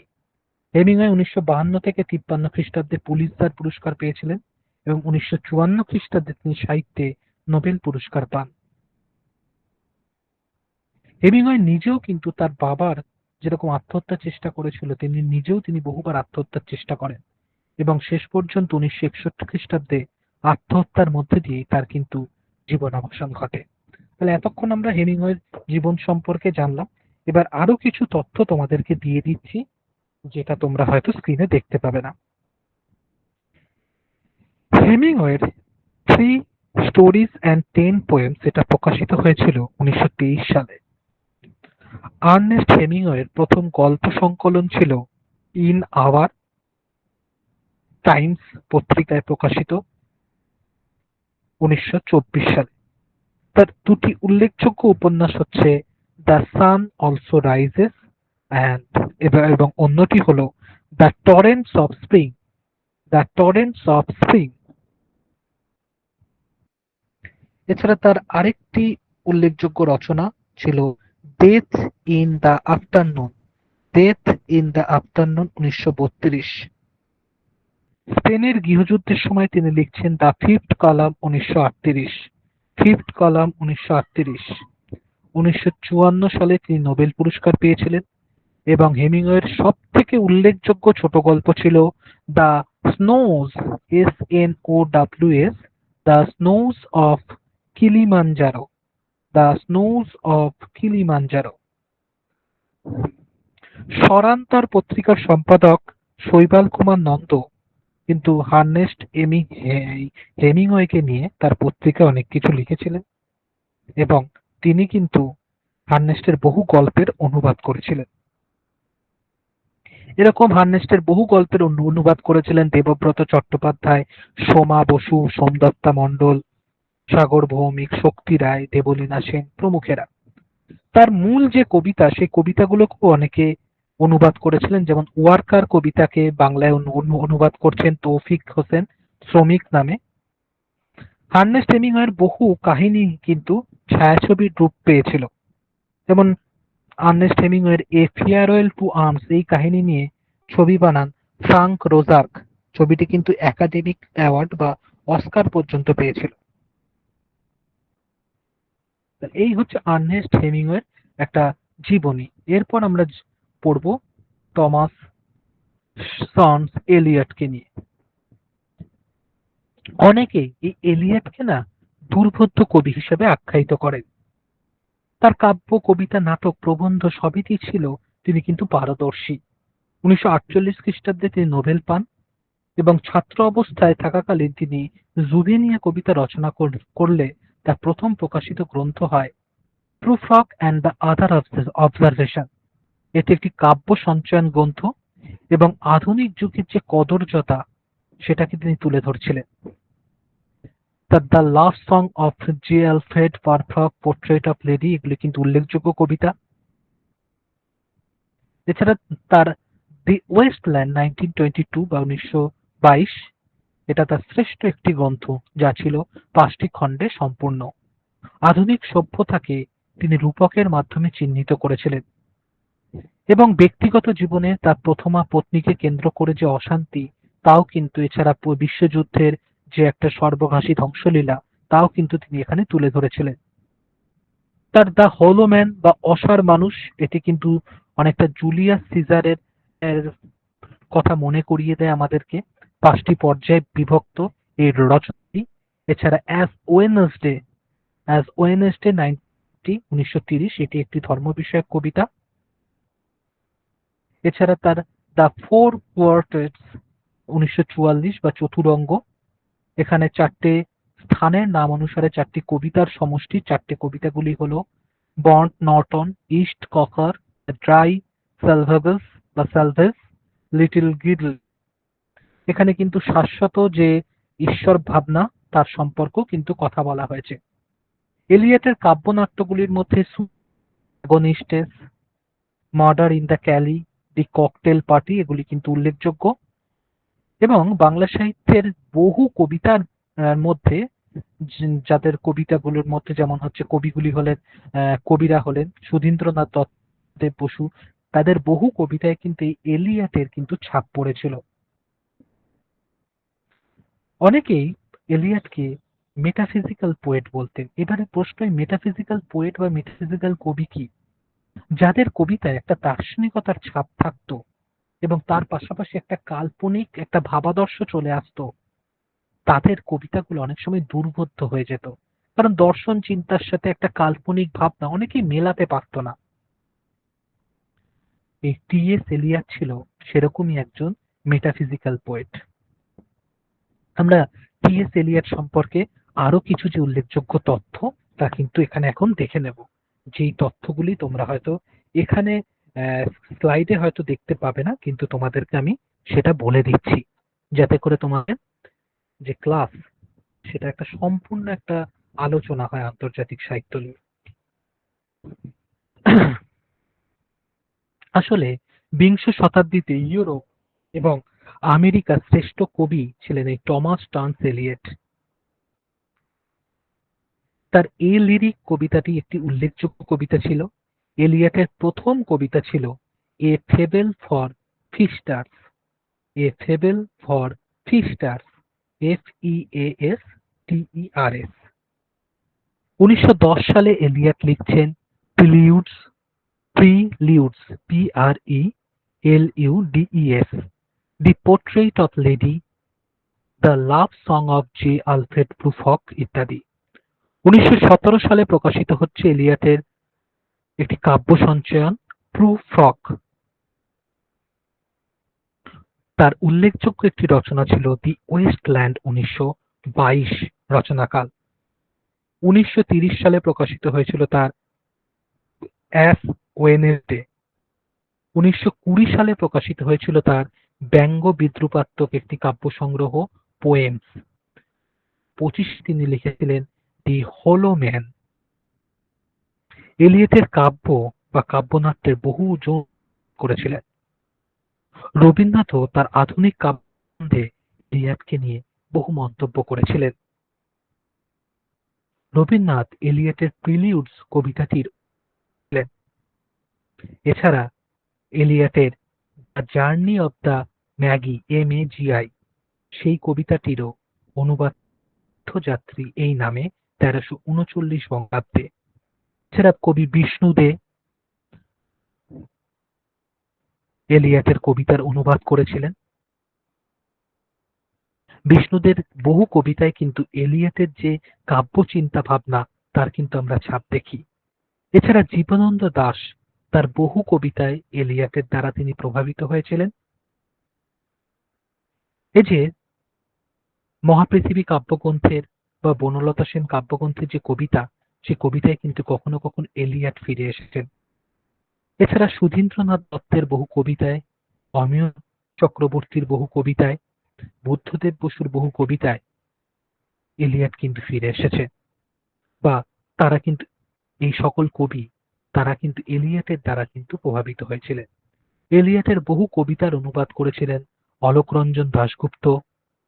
এছাড়া আইয়াপ্পা পানিক্কর তিনি কিন্তু টি.এস. এলিয়টের দ্য ওয়াস্টল্যান্ড WASTE এই কবিতাটির মালায়ালাম ভাষায় প্রথম অনুবাদ করেছিলেন। এই ছিল আমাদের আন্তর্জাতিক সাহিত্য সম্পর্কে একটা সামগ্রিক আলোচনা। তোমাদের অতি অবশ্যই এখান থেকে কিভাবে পড়তে হয় সে সম্পর্কে একটু আলোকপাত করব। দেখো, প্রথমেই আমাদের যে কজন রয়েছে, যে 10 জন রয়েছে তাদের জীবনী সম্পর্কে জানতে হবে। পাশাপাশি তাদের যে রচনাকাল, সেই রচনাকাল এবং সেগুলির নাম, সে কাব্যগ্রন্থ হোক, নাটক হোক, উপন্যাস হোক। এবার এখানে একটু তোমাদের অসুবিধা হবে, কারণ আন্তর্জাতিক সাহিত্য মানে এখানে তো শুধু ইংরেজি সাহিত্যিক নেই, বিভিন্ন ভাষার রয়েছে, ফরাসি রয়েছে, জার্মান রয়েছে। এবার স্বাভাবিকভাবেই নামগুলো একটু ভজকট লাগতে পারে, একটু মুখস্থ করতে অসুবিধা হতে পারে। তার জন্য প্র্যাকটিস হচ্ছে সব থেকে বেশি সঙ্গী। আর তোমাদেরকে বলে রাখি যে আমি অতি অবশ্যই যা যা স্লাইডে দেখালাম তার পাশাপাশিও কিছু অতিরিক্ত আলোচনা আমরা করলাম, সেটাও যাতে তোমরা একটা পিডিএফ আকারে অতিরিক্ত তথ্য হিসেবে পাও, সেটাও দেখবার চেষ্টা করব। এরপরে তোমাদের থেকে আমি কিছু মতামত নেব যে আজকের ক্লাসটি তোমাদের কেমন লাগলো, এবং যদি কারো কোনো বক্তব্য থাকে সেটা তোমরা এক এক করে একটু জানাবে।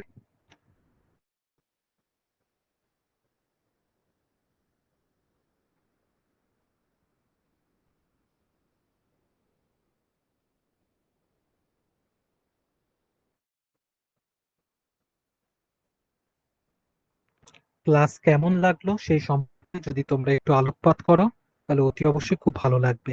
দিব্যেন্দু ঘোষ বলছে ভালো।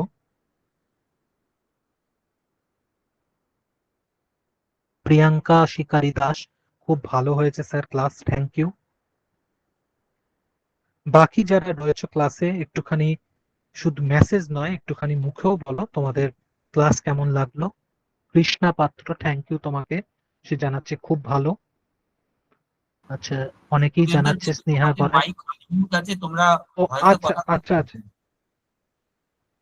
আচ্ছা, তোমাদের কিন্তু মাইকটা আনমিউট করে দেওয়া আছে, ঠিক আছে, তাই তোমরা কথা বলতেই পারো।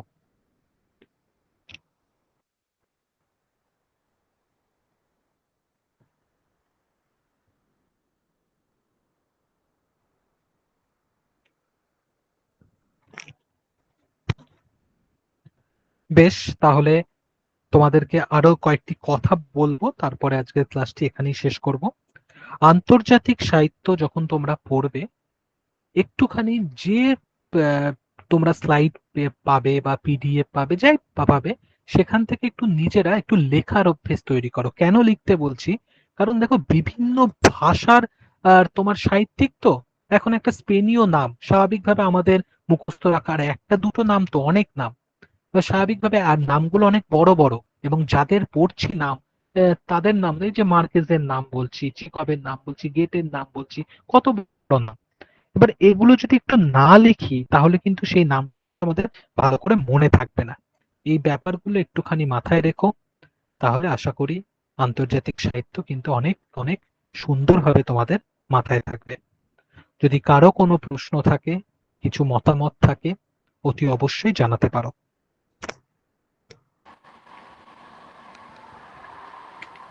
হ্যাঁ স্যার, আমি মেহবুব বলছি। হ্যাঁ হ্যাঁ, শুনতে হ্যালো। পাচ্ছি। হ্যাঁ, হ্যাঁ শুনতে স্যার, পাচ্ছি।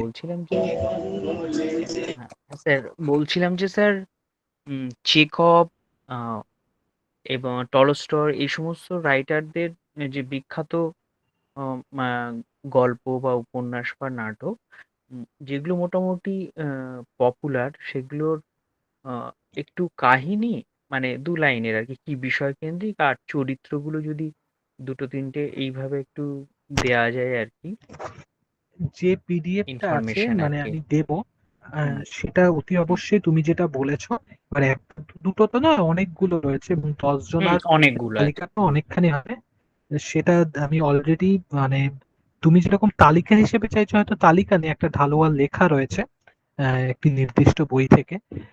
সেটা আমি দিয়ে দিই, কারণ এই সংক্রান্ত এই দেশ তোমাদের ভারতীয় সাহিত্য এবং আন্তর্জাতিক সাহিত্য এই সকল একটা বইয়ের মধ্যে সেরকম বইয়ের সংখ্যাটা কিন্তু কম। তোমরা সন্তোষ অধিকারী মহাশয়ের যে দেশ বিদেশের সাহিত্য, সেই বইটার মধ্যে হয়তো কিছুটা পাবে, তিনি বিভিন্ন বই ফলো করে সেখান থেকে আর কি লিখেছেন। তা সেখান থেকে একটা পিডিএফ দিয়ে দেওয়ার চেষ্টা করেছি, সেটা আশা করি তোমরা গ্রুপে হয়তো পেয়ে যাবে। আর মেহবুব, তুমি যেহেতু পেইড ব্যাচের স্টুডেন্ট, তুমি গতকালকেই মনে হয় না শুক্রবার দিন আমাকে দুটি প্রশ্ন করেছিলে প্রবন্ধ থেকে রবীন্দ্রনাথের আহ, মঙ্গল কাব্য স্যার, নিয়ে। তুমি ওই দুটি প্রশ্ন কাইন্ডলি একটু টাইপ করে বা লিখে তার ছবি তুলে একটু মডারেটর ম্যামকে পাঠিয়ে স্যার দেবে, ঠিক আছে? ম্যাডামকে আমি পাঠিয়ে দিয়েছি স্যার কালকে আরকি গতকাল। আচ্ছা আচ্ছা, ঠিক আছে, আমি তাহলে পেয়ে পেয়ে গেলেই তার উত্তরটা দিয়ে দেবো। ওকে। আচ্ছা, আর ধন্যবাদ স্যার। কারো কোনো আর কারো কোনো যদি প্রশ্ন বা কিছু মতামত থাকে, অতি অবশ্যই তোমরা সেটা বলতে পারো।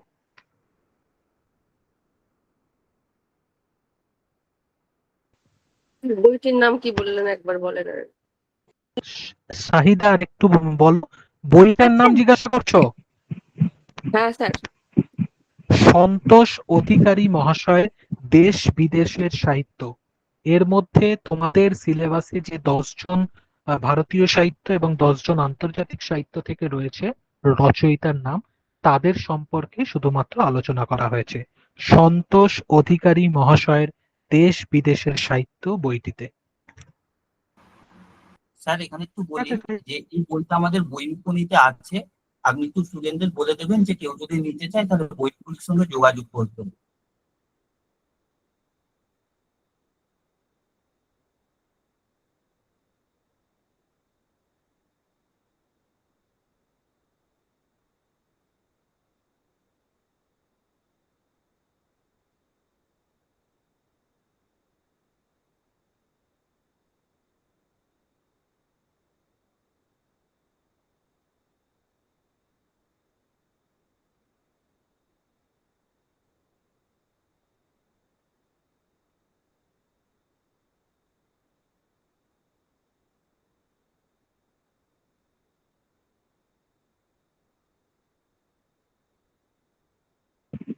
স্যার, বলছি একটা প্রশ্ন করব স্যার।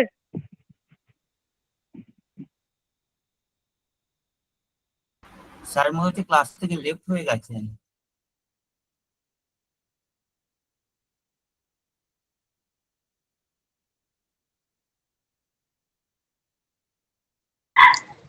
বলছিলাম ক্লাসটা কি শুধু যারা পেড ব্যাচের স্টুডেন্ট তাদের জন্য কি রেকর্ডেড পাওয়া যাবে? যারা পেড ব্যাচের স্টুডেন্ট নয় তারা কি ক্লাসটা রেকর্ডেড দেখতে পাবে?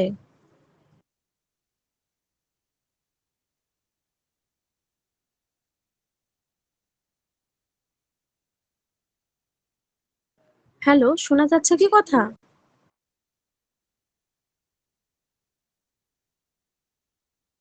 এক মিনিট, আমি স্যারের সঙ্গে যোগাযোগ করার চেষ্টা করছি।